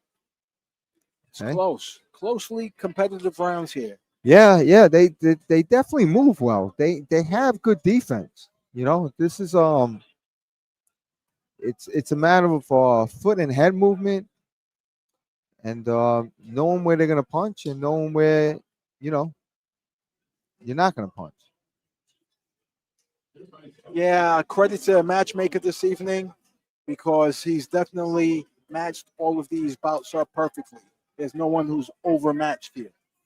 So far. So far, yes. First 6 bouts have been highly competitive, and I really do appreciate the competition. Competitive.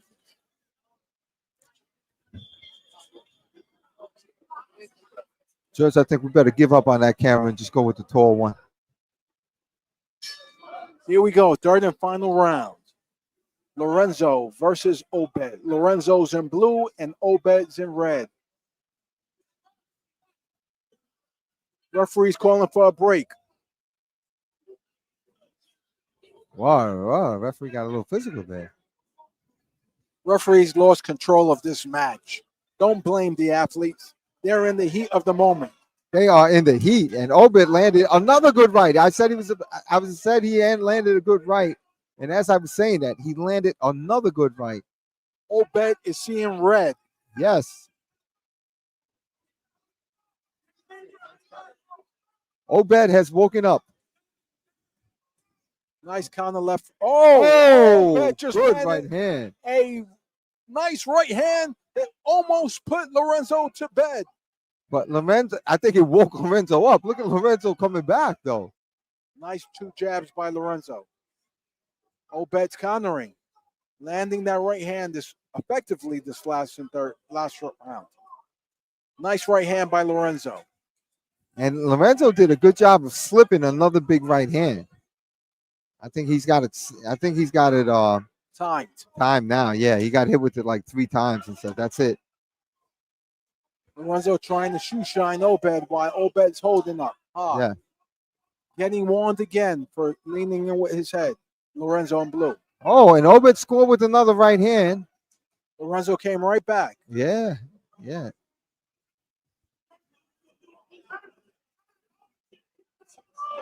So Lorenzo had to pull back, give himself some room. Yeah, absolutely. Last 10 seconds. Who wants it more? Lorenzo's tackling. He's going to get warned. That's the Katie Taylor style shoulder into the gut. Great competitive 3 rounds. I think that third round definitely went to Obed. He just landed cleaner, crisper, harder right hands. In the third round, yes. In the third round. And right. 1 and 2 you gave to Lorenzo? Correct. Okay. And actually, you and I giving rounds means what? Means absolutely nothing. Okay, that's what I thought. It's our opinion. Everybody has opinions and they all stink. Yes. oh my gosh. Yes. I like to take a napkin once in a while and just wipe my opinion off because I know it's stinky Oh my gosh. and worth nothing. We're going to see how this, who they gave the decision to. Can Can we stop saying gave the decision to? Let's see who earned the decision. Who earned the decision from the judges? Absolutely. You're absolutely right. Let's go for that. I do like that. Let's go for a work state. Let's go for a work state in boxing. We don't give charity out to these young athletes. They earn their decisions. They definitely do. They go up there. They go, their heart and soul. They give everything they have, not for the entertainment of the crowd, but for the skill set that they earn and learn here in the ring. That's right, and they show it accordingly. They show it to the crowd.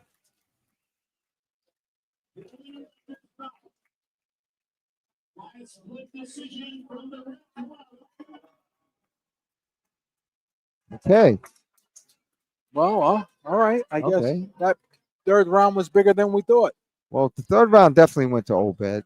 Now the question is, was it round one that a couple of judges saw that Obed won? I'm not sure. I would definitely like to see the scorecards, but highly competitive match. Neither one of them should be ashamed. It was a great effort. Nice seventh bout coming up. And who we got coming in on 7 bout? Jorge, George. This guy and that guy. A couple of guys. A couple of guys. I tell you, hey, gonna mix it up. They're gonna mix it up. They're gonna mix it up in the ring. A couple of guys. We're gonna go up to 154 pounds, novice. Joe and Anzueto. Anzueto. I like that. That's a good way to pronounce it. And the other one is easy enough. Angel Jimenez from Freeport, Long Island. Anzueto is from Pro Fit Boxing. Anzueto. And this is the 7th bout of the evening. If you're keeping scorecards at home, we got 10 scheduled for tonight. We hope you guys are enjoying the night here of Knights of Columbus. Last 4 bouts coming up. The first 6 bouts have been very entertaining and evenly matched. If you can watch this again on Smoker Talk on Facebook and YouTube.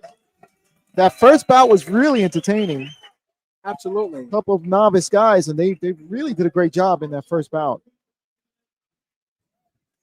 Well, actually, one of the guys was open, so the other guy was like a more experienced novice, but they fought on the novice rules. When you have an open fight in a novice, which you can do, not in a tournament, but you can do in a regular show like this, you have you fight under the novice rules.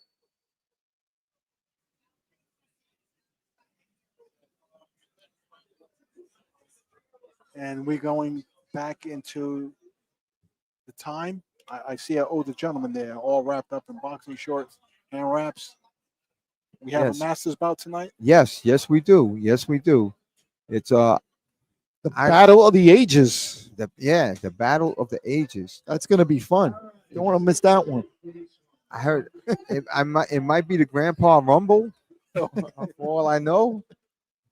But I believe both of them are in their 60s, and it's a Knights of Columbus smoker, so we're gonna have a Knights of Columbus match. There is no question about it.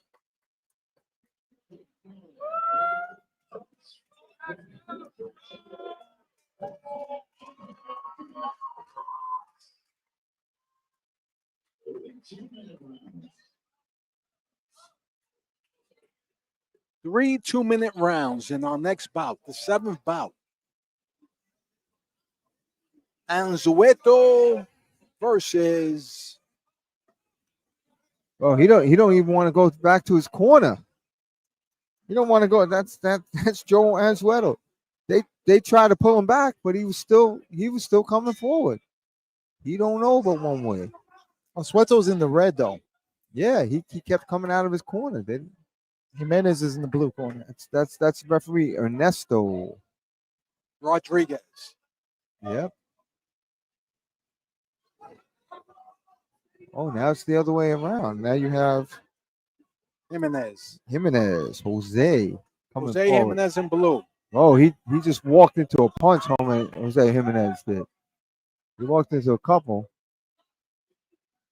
Because Anzueto was going back, but he actually stops and throws punches. Look at that. Anzueto he has Jimenez walking straight in. He's countering, moving back. You know. Yeah, and but Jimenez- while he's countering, he is definitely getting hit too a little bit.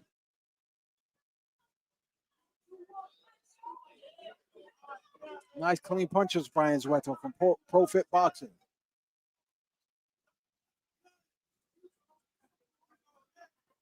Uh-oh. There's that right hand like a piston. Nice combination there by Jimenez. Jimenez got right in the sweet spot and just started throwing right hands. It was like he had a heavy bag in front of him.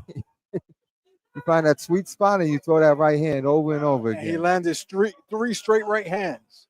I counted 4, I believe. Okay. Oh, he got hit with the right hand there. There's Jimenez again. He's trying to find that sweet spot.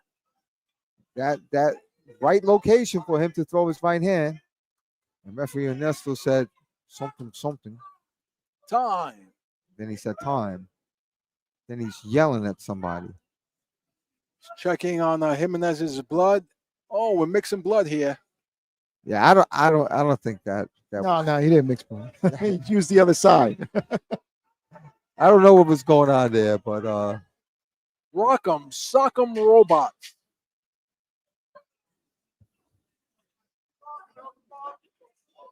Wow, nice bout. Nice boxing. They're showing their heart here.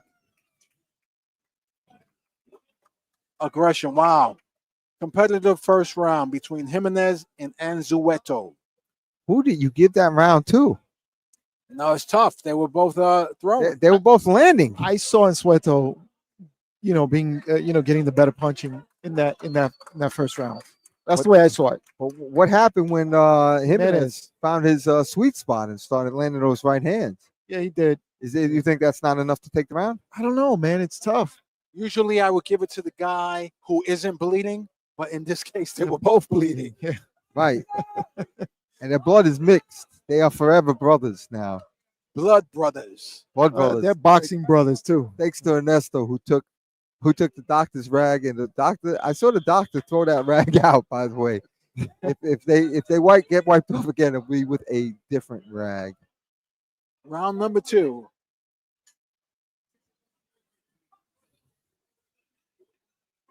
Jimenez leads it off with a nice 1-2, but Anzueto comes back with 1-2s.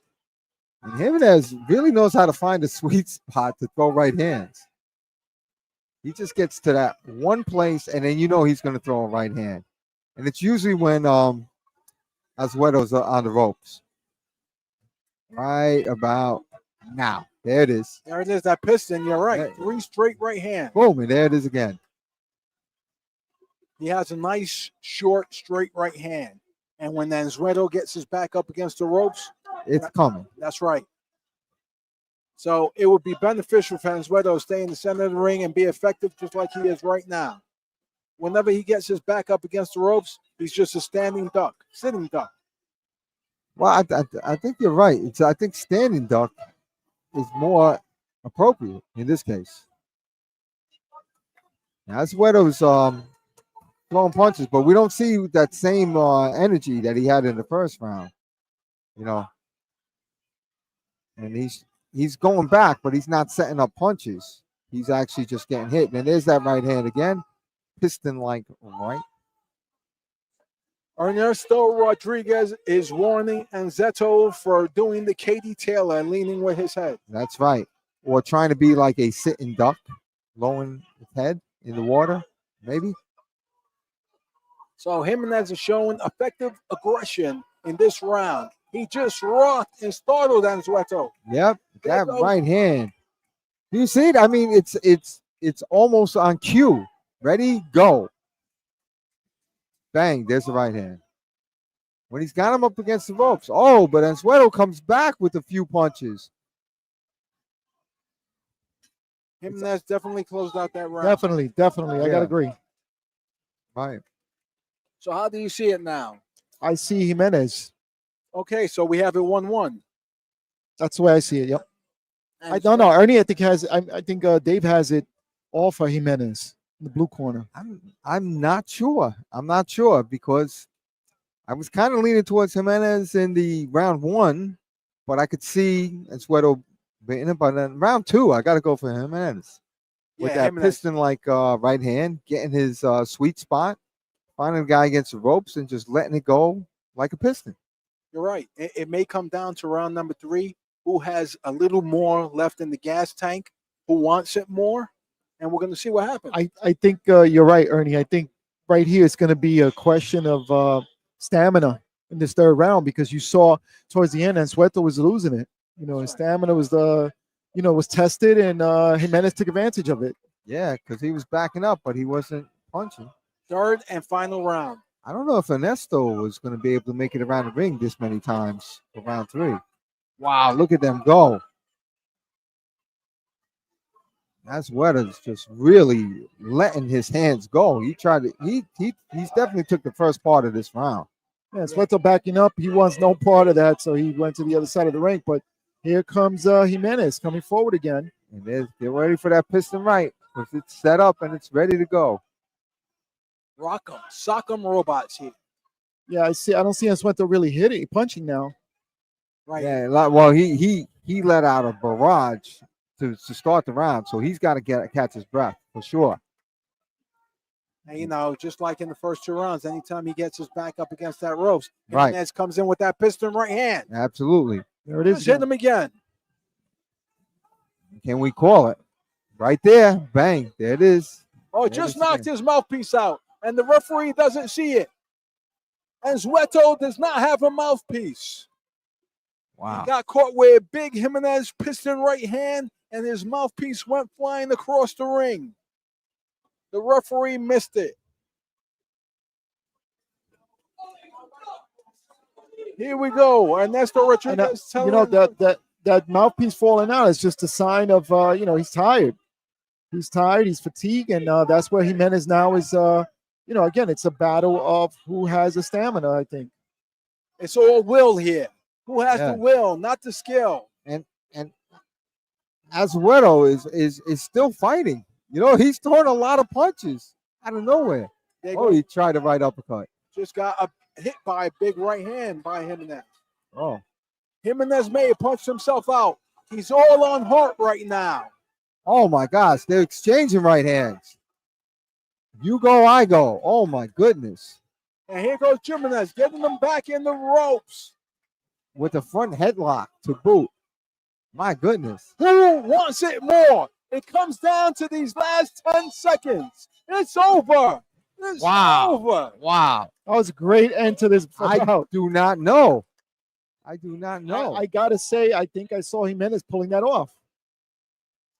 I think Azuero won the 3rd round.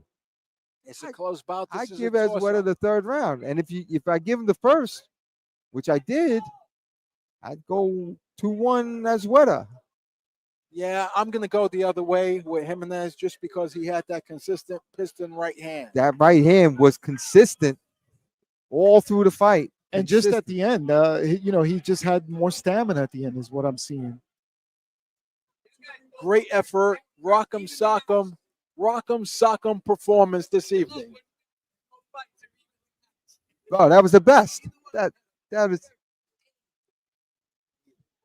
And Joe Higgins says that when guys don't have that much skill, the heart shows.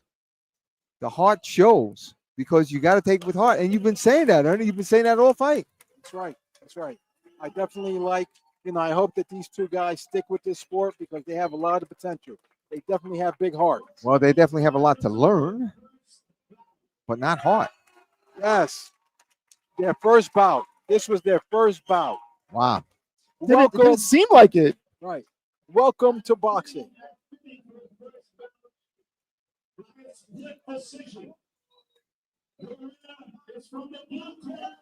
There you go. With the piston right. Piston Jimenez. Yeah.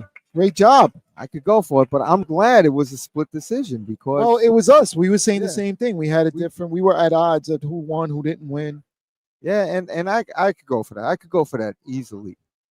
But if it went the other way, I could have went for that. I too. think it's just that Sueto ran out of gas at the end. He was running out of gas and he was fighting up pure determination and heart. But he definitely took the third round. And Sueto, I thought Jimenez did. Oh yeah, My opinion. Okay. My opinion. Okay, Which All means absolutely nothing. just like my definites. It's just for us talking here, for talking points. That's Anybody listening out there in Facebook and YouTube. that's what I say to my wife when I go shopping and she tells me to get some stuff. She goes, do you remember everything? I said, definitely. I'll be lucky if I got 6 out of 10. You know what I mean? That's right. That's right. And that's with the list in my hand. Hey, 60 is not bad. Hey, The most important thing is you came back home. that's it. That's what I try to tell her. All right, we're going to go up now to the open fighters, and we're going to go up in weight to 198. So this is bout number 8. We got 10 scheduled tonight. The next bout is going to be Kevin Aris Hill from, Kevin Aris from Hill Street Boxing. And you gotta help me out with this one, man. Look at Yeah, he's boxing Mr. Trichlet Medius. Oh, that's from from New York Kids. Cops and Kids. Trichlet. That's Trich. It Trich. rhymes with rich. Right. He has a twitch. And eats sandwiches. Yeah, Trichlet.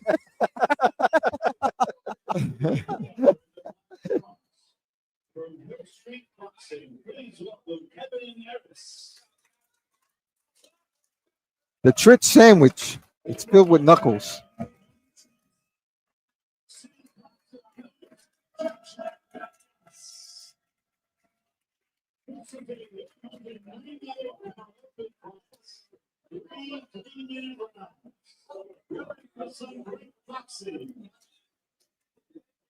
Yeah, open fighters.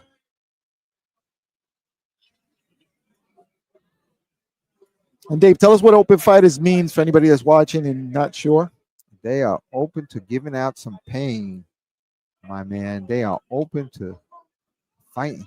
So they have 10 fights or more, and that makes you an open fighter. If you have 9 fights or less, you are a novice fighter. Whoa. And if you have 0 fights, then you are making a debut. And if you never fought, And if you never fought, Sub novice. Right? you are just waiting for your debut. And the thing debut comes from the French word which means open, which confuses all the French. When they I'm when they go confused. by the open fighters and people making their debut. well, these guys definitely are making a debut for sure. They're letting their hands go.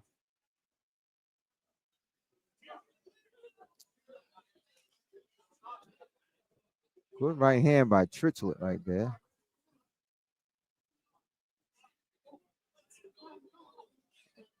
And I tell you what, I see Trich throwing a lot of punches, not landing too many, but I don't see the other fighter throwing any punches.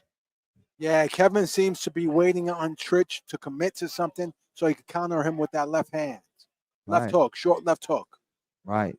Well, he scored with the right and then missed with the right. Set the right up with 2 jabs. A little bit of a height disparity syndrome. Kevin's a shorter fighter. It looks pretty good. Looks pretty savvy, Kevin does. And Trich is taller. Oh, nice uppercut. Nice uppercut and right hand by Trich. Yeah. A little bit of you saw that little push off, right? Yes. Before he hit it with that uppercut. Try create room. Yes, I like it. Oh, it's with a left hook. What a check hook there.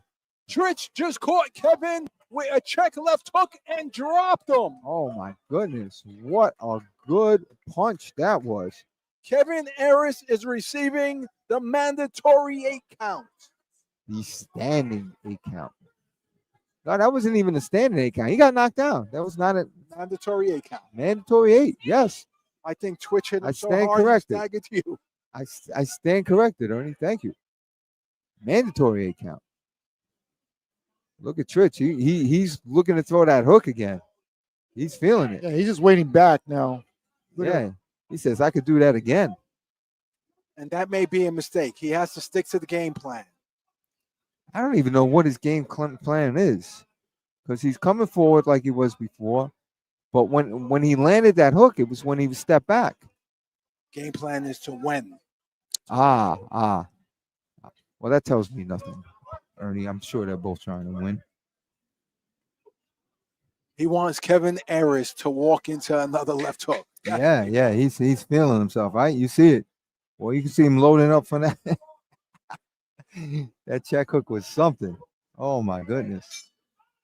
But he was able to effectively set that up by stepping around Kevin. So he stepped around, used his angle, and Kevin Right. just walked into it. My goodness. But I don't know.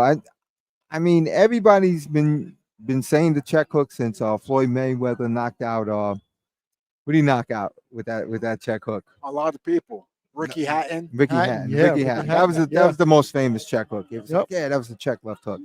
But like a lot of people have been using that since that, and they've been getting success with it. But I'm surprised. It's a pretty punch. It's a pretty punch. I'm surprised that they're landing it that effectively with power. It's Well, you have to remember that you're using your opponent's momentum against right, absolutely. You're running them into the punch. Right. So here we go, getting set for round number 2. Kevin comes straight out to meet the twitch, right in the center of the ring.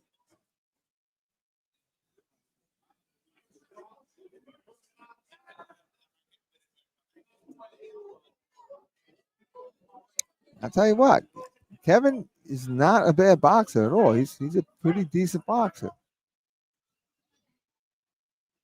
Twitch going down to the body, digging down and coming upstairs. Great defense by Kevin. He's avoiding those shots. Yeah, but he's not throwing anything back with it. He needs to throw something back. Like Trit just caught him with a good right hand, by the way. And these are heavyweights. These punches hit you, you feel them. Right. You know what I like Trit doing is he's throwing uppercuts. So when Kevin is ducking down, he's got to be aware that you can't just duck down and just think that you're okay because this guy is throwing uppercuts. And Twitch is taking a nice breather right now, walking around Kevin Aris, gathering, composing himself. Body shot there by Rich. Kevin's coming. He's hunting Tritch down. Right. But you see, he's not going down as much before because Trit was throwing those uppercuts. So he stayed up there halfway. Good overhand right by Kevin, but nothing scored too well. The action has slowed down just a bit. I think that favors Trit because he's actually looking to throw some heavy shots. Clean shots, counter shots. Yeah. There he goes. Yeah. Wow, right left by Twitch that lands. Another right left. And you saw he started with an uppercut too, right? That is all very good movement by both fighters. They're really moving well. Yeah, Twitch is starting to create space here. He's walking away with the match. Up and down. 2 hard body shots against Kevin. He has Kevin against the ropes. Yeah, I think that body shot hurt him too. Here's Yes. another one. Boom. Effective right hand by Twitch. It's Trit, but you could get the gist. Yes, Twitch has a twitch, so I'm just going with the switch. That's twitching muscle fibers is what he is. He's putting some really nice good punches together. Now let's see if Kevin can come back. He's got him on the ropes, but he's you gotta try to score with that. Yeah, Tritch definitely walked away with this round, just being busy at landing clean, effective punches. Big heart for Kevin. Kevin tried to walk him down the whole round, but he just kept walking into punches. Yep.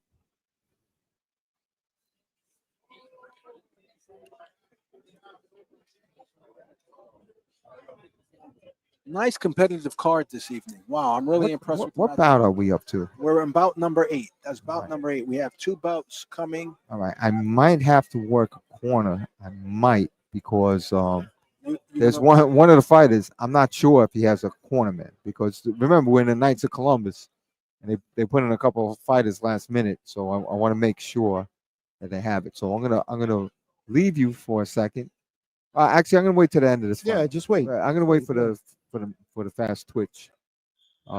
Decision, yeah. To see how he does against Big Kev. That's right. Big I want Kev. to make sure the twitch doesn't switch and leave where it itch. Okay. Here we go. Third and final round. Okay. There goes Trichlet. Trichlet is waiting for Kevin Aris to commit and make a mistake so he can capitalize with the counter. Trichlet with the jab. Trichlet with a nice hook. Trichlet is once again in blue. What is he being warned for? I don't know, but the ref is really pointing at him. Trichlet with a nice counter 1-2. Trichlet in blue, Kevin Aris in red. I know if somebody pointed at me like that, I mean, he took some cookies or It's something. intimidating. Yeah. I know I did something wrong, kid. I was about to get a whooping. Was not affecting his performance because he's keeping the pace and the whipping on Kevin Aris. And He's going up and down. And I tell you what, I really like the fact that Trit is going with these uppercuts with the shorter man. Yep. And the shorter man's ducking, and he's got to watch out because something could come up underneath, and that's how you handle guys who duck. You know, Trichlet is going down to the body, and Kevin Aris does not like it at all. Every time he gets hit down to the body, he pauses. There he goes again. He's on the ropes. He's not throwing. Doesn't like the body punches. And he's paying for it. He has his back up against the wall, I and think he's we're about not to get an answering. A count. I'm surprised we didn't get an A count. There it goes. You called it. They just threw in the towel. It's over. The match is over. The red corner threw in the towel. Trichlet, the Twitch switch, has the victory. Amazing. Yeah, stoppage here in the third and final round by the Twitchler. You know, Trichlet just came on strong. He kept throwing his punches. He was in there like a cyclone. Should we call him the Twitch switch, or is that what the switch on? I don't know. He switched it on. You know what made the difference here was those body punches. He was using them effectively the whole fight. So that's what got him the stoppage. I gotta say those uppercuts were really something. Oh yeah, those uppercuts were also effective, but I think the body shots was, I think that's what made the difference You here. think that was the Oh yeah, those body shots, trying to breathe with those body shots, forget it. Absolutely. It was great match. To your point, he used the body, the uppercuts to get Kevin to stand up straight, and then he went down to the body. He recognized that it was hurting Kevin Aris, and he stayed there until the corner eventually threw in the towel. Wait, you're talking about a huge strategic thing that has to be well planned, thought out. The guy is shorter than you. He's ducking down. You throw the uppercuts, you get him to stand up a little, and then you go to the body. That's right. Because the body is now open. It's exposed. And Trichlet, the switch itch, recognized that, and he kept scratching his belly. That's horrible, Arnie. I'm going to call him the switch on. Twitch the switch on. Stop the contest at 1:34 of the third round. Move to abandonment. Due to abandonment? He didn't abandon it. Well, the corner. Oh, corner yeah, I threw in guess. the Yeah, I towel. guess. Yeah. All right, great fight. All right, Dave, you're gonna check to see if Yeah, I gotta see if this guy has somebody in his all corner. right, we got Let the me- ninth and 10th bout I coming think up. he does, but just in case, I'm gonna go Yeah, over there. Step aside and then come back. I will come back.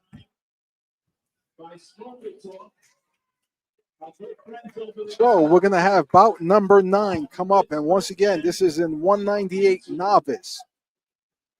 And we'll be having Stanley Joseph versus Alejandro Arendelle from New York Cops and Kids. Stanley Joseph appears to be unattached. Okay. Last 2 bouts coming up. Last 2 bouts will also be in the 198 division. We have a novice class and then a masters.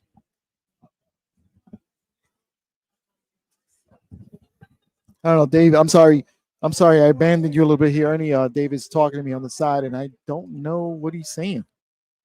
Well, don't feel ashamed. A lot of people don't understand Dave when he speaks sometimes. Oh gosh, it's great. All right, we hope you guys are enjoying the bouts tonight.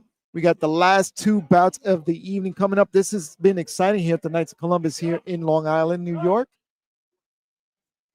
Yes. In this last bout, we have in the blue corner, well, the red corner. I'm sorry, I stand corrected. In the red corner, we have Stanley Joseph, who's unattached, versus Alejandro Arendelle from New York Cops and Kids out of the blue corner.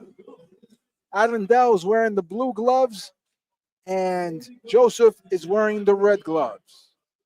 And when you mean unattached, you mean he's not dating anybody? Is that what you're trying to say? I'm saying he's not committed. Oh, okay. He's not committed to. Okay. Oh, I definitely have to work this corner. It's cops and kids. I got to work. Okay. Stanley Joseph will definitely have Dave Sieves and our 3-time Golden Glove champion in this corner. Ron? Ronald McCall, 3-time Daily News Golden Glove So champion. Ron is also working the corner. Ron McCall? Yes.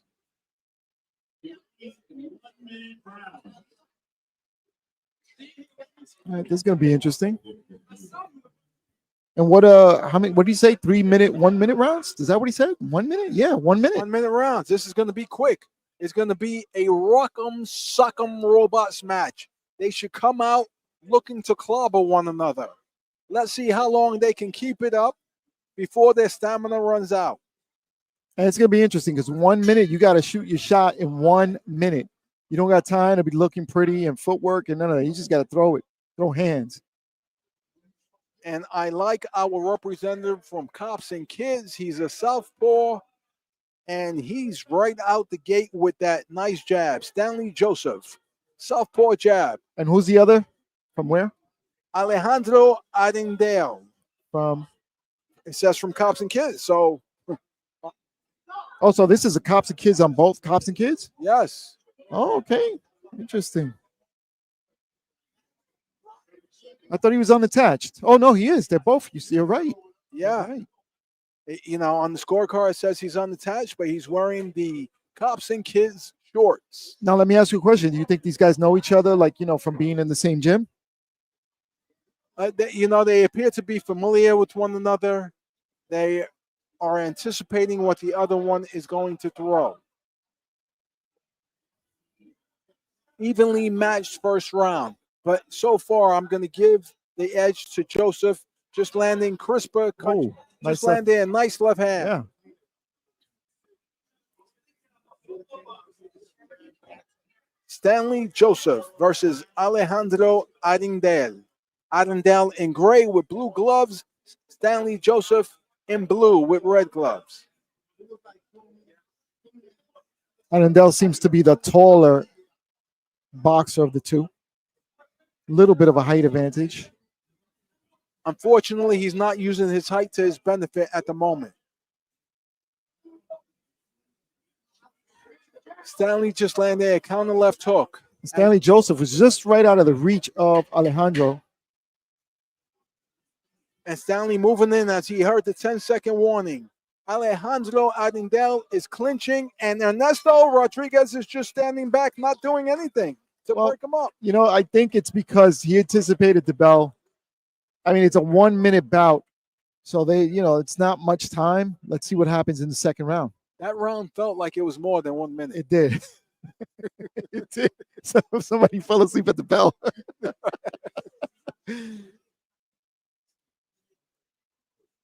So here we go. The boxers are receiving their instructions by their cornermen as we prepare from round number 2. Competitive round. I would give the edge to Stanley Joseph. Yep. So do I. But competitive round. Let's see if they have anything left in the tank as they get ready to step out for round number 2. Number 2. 1 minute. Let's go. I'm going to time this round. There you Here go. we go. Round number 2.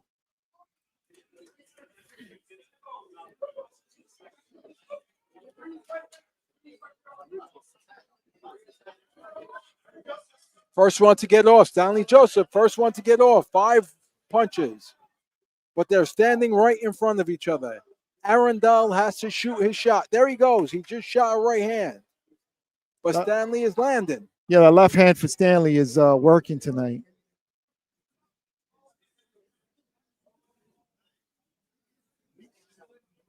Arendelle is trying, and he's moving in the right place. He's moving to Stanley's right side, avoiding the left. But Stanley is stepping over and catching Arendelle with his straight left hand. You think that Arendelle's maybe having a little difficulty because it's a lefty-righty? Yes, absolutely. He's not accustomed to facing a southpaw. And I know that Stanley Joseph is familiar with right-hand orthodox boxers. There he goes. Stanley Joseph is remaining effective.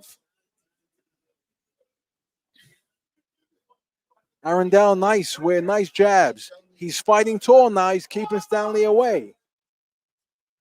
Stanley Joseph just received a warning from referee Ernesto Rodriguez to pick his head up and stop boxing like Katie Taylor.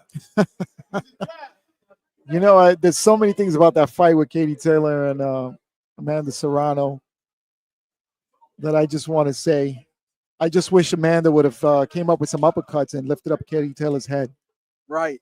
As she was charging in. I think that would have made a world of difference. And I didn't see that in that fight. Well, at least, she should have definitely stopped her with a hand, putting her hand up. That was definitely a 2-minute round.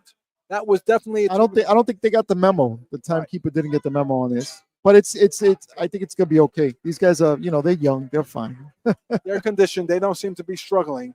But those were 2-minute rounds. So we're talking about Katie Taylor and Amanda Serrano, and I think that was for me. That was the thing. Like I didn't understand why Amanda didn't, move to the side and just catch her with an uppercut.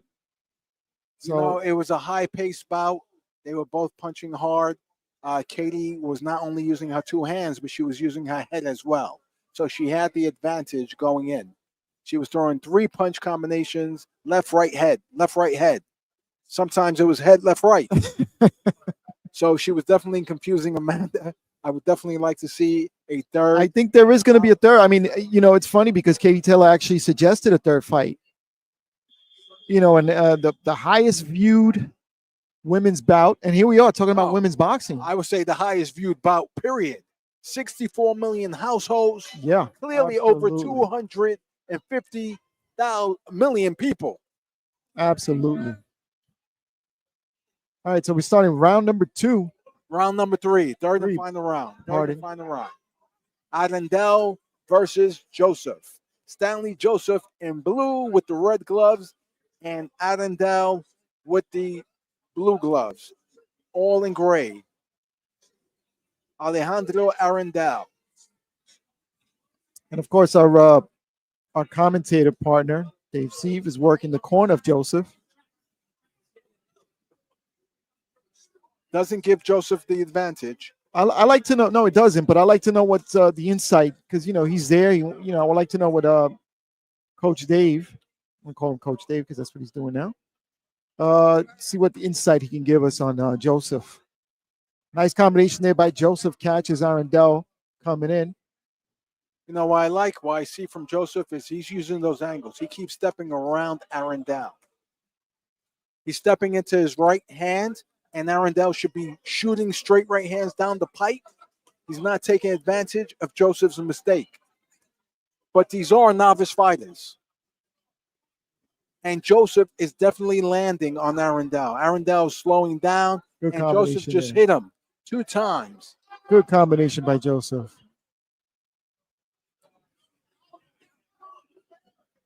Last minute of the bout, Arendelle is still trying, but Joseph is landing clean, crisp shots.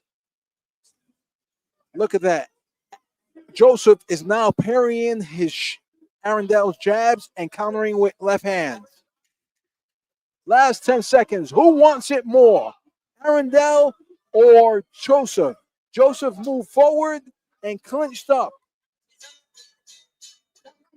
The bout is over. I'm going to have to go with Stanley Joseph.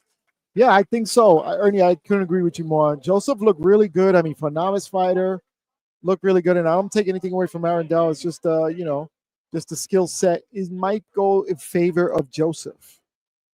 Right. It had nothing to do with Dave Steve being in the corner. Just so anybody that's watching, No. I just not an think, unfair advantage. right. I think Stanley Joseph was the more skilled boxer tonight. He showed it. He was consistent, in and out, utilizing his angles. And the advantage he had here was obviously the southpaw stance that Alejandro Arendelle that couldn't find an answer. Right, exactly. Let us know out there on Facebook and YouTube land how you scored this fight. Who you saw winning? Let us know so far. No comments coming in, but if you wanted Stanley, let us know. And Arendelle, let us know. Nice round of applause from the crowd here. Both boxers fought their heart out. Absolutely. By unanimous decision, the red corner, Stanley Joseph. And Stanley Joseph wins a unanimous, hard-fought decision. Congratulations. Congratulations to Stanley Joseph. And we're heading up to our last and final bout, and this is going to be a good one. This is the battle of the ages. Yes, I would say we're going back a century. We're going to see how many minutes is this bout going to be, because these are. I think it's a 1 minute bout because these guys are senior citizens, man. Are they going to need assistance getting into the ring? They're going to need oxygen tanks once they leave the ring. Where are the ramps? Where are the ramps to roll them up into the ring? Oh my gosh. President of the Long Island chapter, Tony Chorley.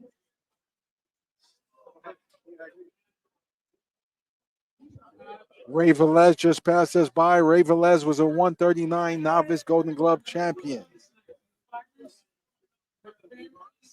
$250, $150, and $100. And help pull the tickets to Hey Dave, now that you're back here in the corner with us, actually in the broadcast booth. Yeah, I was in the corner, and now I'm at a chair. All right, so tell us a little, give us a little insight because we saw that was a great fight by Stanley Joseph. Okay, so Stanley is only like 21 or 22 years old. He started with us at as a cadet. He was a cadet, and he started at Cops and Kids. We started teaching him how to box. He had some MMA experience. So you see the chokeholds that he kept trying to put on, So, and the other guy is an MMA guy as well. And he said, I'll give it a shot. So we put those two together. Stanley had his first fight about a month ago in the Halloween Smoker as a cop. He's a rookie cop now. And he said, yeah, I want to try it again. I said, okay, we'll put you in. Great job. Great job. He looked real good. I liked his angles. He definitely had the advantage coming from the southpaw stance. But he looks like he has potential. Definitely can be on the NYPD boxing team and represent us wherever we go. Absolutely. Absolutely. Yeah, I'd like to thank Jonathan for weighing in. He said Stanley all the way. Thanks again for weighing in on the bout. All right, so we got the final bout coming up. And this is for every senior. If you were into Mike Tyson against Jake Paul, a much younger athlete, this isn't it. Right. We are looking at Mike Tyson versus Mike Tyson in age. Just in age. Not in skill. Not in skill. Not in skill. Not even close. And Anna Maria Gargano says, let's go seniors. Go seniors. Yes. And Let's Go John is by Joe Bong. Yeah. One of our seniors is so old he doesn't have gray hair. He just has no hair. Okay. Well, kind of like you, Ernie. That's right. He's got some stubbles up there. Oh no, yeah, that's going on there. Ernie chooses to be that way. I can see he shaves. Well, yeah, I cut it down close. I want to be neat. I hate brushing my hair. I'm lazy. At this age, I just want to get out of bed and do as little as possible. At this age, you still shine. Oh, thank you. I appreciate that. All right, the final bout. I'm excited for this. I got to see where are these guys. I got to see if we can find them in here. Well, let me tell you, in the ring, and that's the last and final bout, is going to be a main event. We have John Marinelli. What corner is that? Marinelli. He's from the red corner. John Where's John? Marinelli. There he is. There he goes, right there, red gloves. And he's going to be facing off against Damiano Cordaci Coraci. from Long Island. We have an all-Italian main event here. Absolutely. Italian stallion against the Hitman mobster. Not well, we want to say a hitman mobster, but we want to say hitman. okay hitman. He's an Italian hitman. Yes. He's an Italian stallion. Damiano Cordaci versus John Marinelli. Marinelli.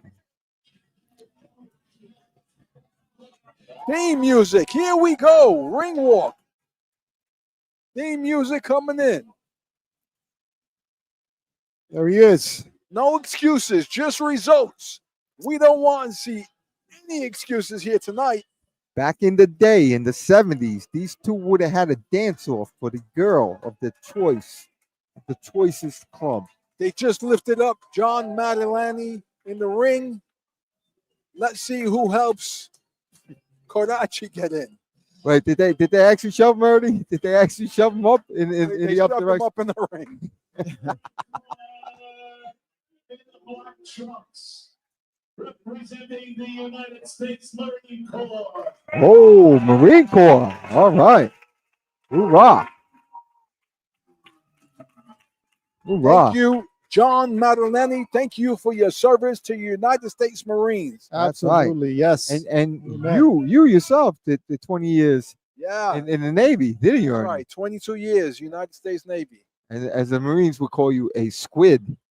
A squid. That's right. I'm a squid. Absolutely. Well, I But got he's an officer squid. That's right. Oh, John Marinelli, far away from his Marine days. let him use what? I don't know what John is telling us to play the music, but we're not controlling music on here. Yeah, This we- is what that happens. us? This is what happens when you're old and your cousin got Alzheimer's. that was his coach yelling at me. But we do not control the music. Play the music, Dave. Play the music. Play Man, that funky music, white boy.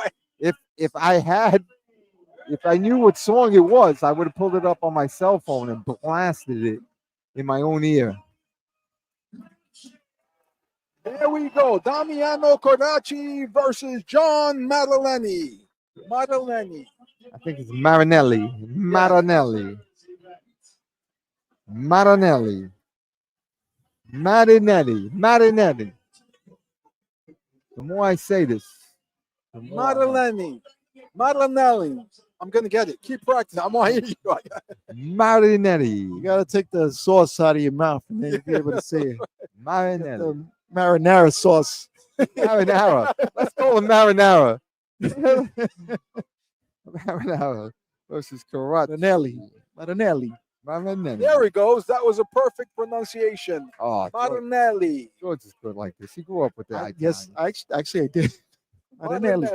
Cordaci. Marinelli and Cordaci. Here we go. All right. Rock'em, suck'em robots. And just what we expect. They kind of headbutt in the middle and throw punches. Rock'em, suck'em. Here comes Marinelli. Marinelli against Cordaci. Well, I could just landed a few good punches, it looked like. Whoa! Cordaci lands a big left hook, sending Marinelli That down. was a push. That was a push. You don't see Marinelli complaining. That was He's a not push. complaining.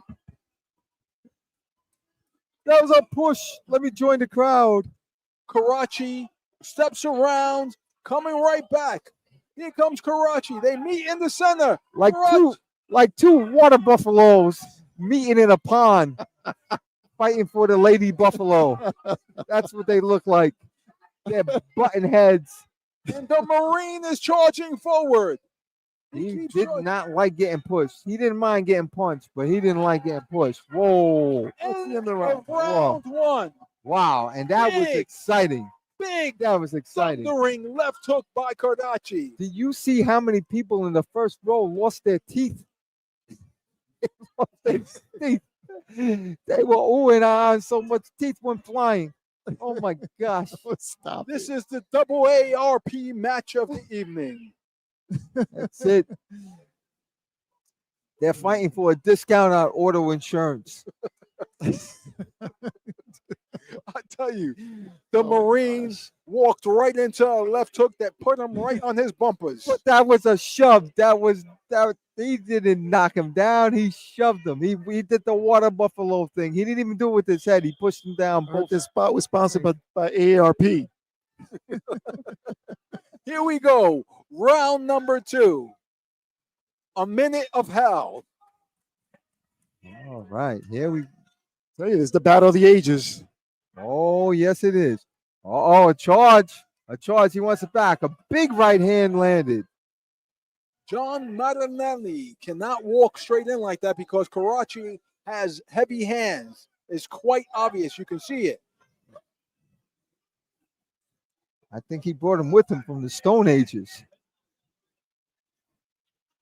I tell you, these guys are putting on a decent show, man. Oh, these guys are fighting. Absolutely, man. I got to give it to them. I tip my hat off to them. They're actually making this very, very entertaining, and their game. They're actually going out there and throwing punches. And look at it. They're even strategizing. There we like go. Karachi, he went to the head, body, head. Oh, An 8 count. and he's getting an 8 count. He said that punch hurt him. He could not defend himself. The referee is calling an 8 count. Not a mandatory 8 count, but a standing 8 count. End of round number 2. Woo. So we have a knockdown and a standing 8 count for Karachi. The Marine better come with something hard and furious in round number 3 if he wants a chance to win this bout. Oh, some I of the think comments are Karachi- funny here. What do they say? What do they Johnny say? needs the razor to help. Oh my gosh. All right. Let's go. Let's go, John. I tell you what, John has a beard, but I'm not sure if he has a chin. Right. He needs to come out with a bazooka this last round. Yeah. He needs the Marine war tank strategy, the Blitzkrieg. Entertaining fight. Oh, this is good. This is a fight. This is a great fight. It's a fight for what, George? Battle of the ages. Battle of the Ages. All right. Third and final round of the evening. These guys stole the show. I'm not gonna lie. All the time versus dementia. Someone's gonna have to mention.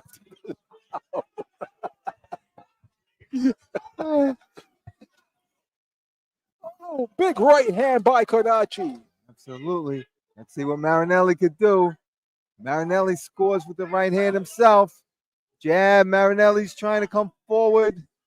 He's coming forward. He's loading up. Can he get a punch off Marinelli? He's gassed out, I think. Karachi's got that light on his feet footwork. Oh, Karachi's gonna earn another 8 count here. He just has to throw a 3-punch combination. He's stepping back. He's taking a look at Marinelli. Last 10 seconds. Let's see who wants it.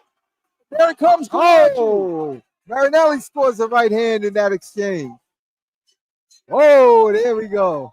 It's over. There we They go. don't hug. This was definitely a grudge match. Oh, these guys do not like each other. They do not like each I other. tell you, they got the crowd up on their feet. This is actually a very good fight. I hear. Wait. I got a note, George. I got a note. You know what it says? What does it say? The trophy's going to be filled with warm milk. Let's put these old men to bed. Is Obed fighting again? Let me tell you something. It's a great thing that this match took place on a Friday evening because they're both going to be in bed all weekend. All weekend. They need the weekend to recover from that. That was very, very entertaining. I tell you, I gotta give my hands off to these men. These are men. Old men. Nonetheless, they're men. I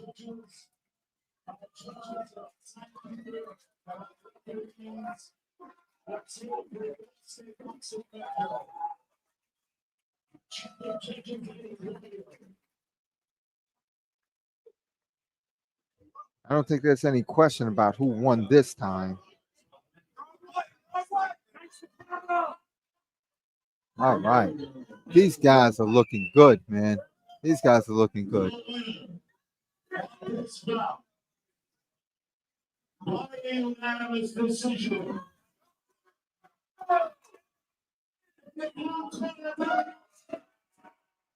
All right. That was definitely the right decision. I'm glad the judges gave it to the right elderly individual. That's Good right. sportsmanship by both these men. Great job. Fantastic job. And the only loser tonight is Father Time because he was defeated. Father Time was soundly Absolutely. defeated by these two men who trained for 3 1-minute rounds and put their hearts and souls into it. That's right. These guys, I'm proud of them. How can you not be proud? What a great night of boxing here tonight at the Knights of Columbus. We want to thank everybody that showed up tonight and participated in the fights. You know, we had a great time. This show ended the right way with two good fighters, elderly men that did it for charity, and they did a great job. They were game, and it was a lot of fun. We want to thank you guys for joining and tuning in with us. Yes, indeed. Any last comments, words, anything? You know, it was a great evening of boxing. 10 stacked bouts. It ended with elderly men. You have to respect their effort. But every boxer that stepped into that ring tonight should get a standing ovation. Yes, absolutely. Absolutely. Dave? They did well. They showed what they got to do. And you know what? It's not everybody always wins. Not everybody gets a trophy. You know what? You got to go fight for your piece of the pie. Right. You know what I mean? You know? Hey. And just a little bit about your fighter tonight and one of the coaches. You took on a corner tonight also. You took on 2 corners this evening. Took on 2 corners. Yeah, it's like heads and tails. So today you worked overtime. You take one, you lose one. There you go. Michael Lyons fought a tough fight against Harvey, and then you had Stanley Joseph who came away with the victory. Right. And that's it. Not everybody always wins. You got to learn the lesson, and if you don't learn the lesson by experiencing it, you're not going to learn any lesson. You're just going to be a talker. There you go. That's it. And that, like us, we're just a bunch of talkers. Pretender, not a contender. Ooh, that's it. There you go. All right. So with that, we're gonna wrap this up. We thank you guys for joining us here tonight. We hope you guys had a fun evening here on Smoker Talk. Thank you for check us out on IG, Facebook, YouTube. See some of the older bouts, and we hope to see you guys soon. We got some major announcements coming up for next year for 2025. They're going to be really, really exciting. I'll let Dave kind of do that on IG, and we'll see how that turns out. So tune in to IG. Follow us on that page. Absolutely. So with that, Good have night. yourselves a good night. Take care. Peace. Goodbye. Smoker Talk.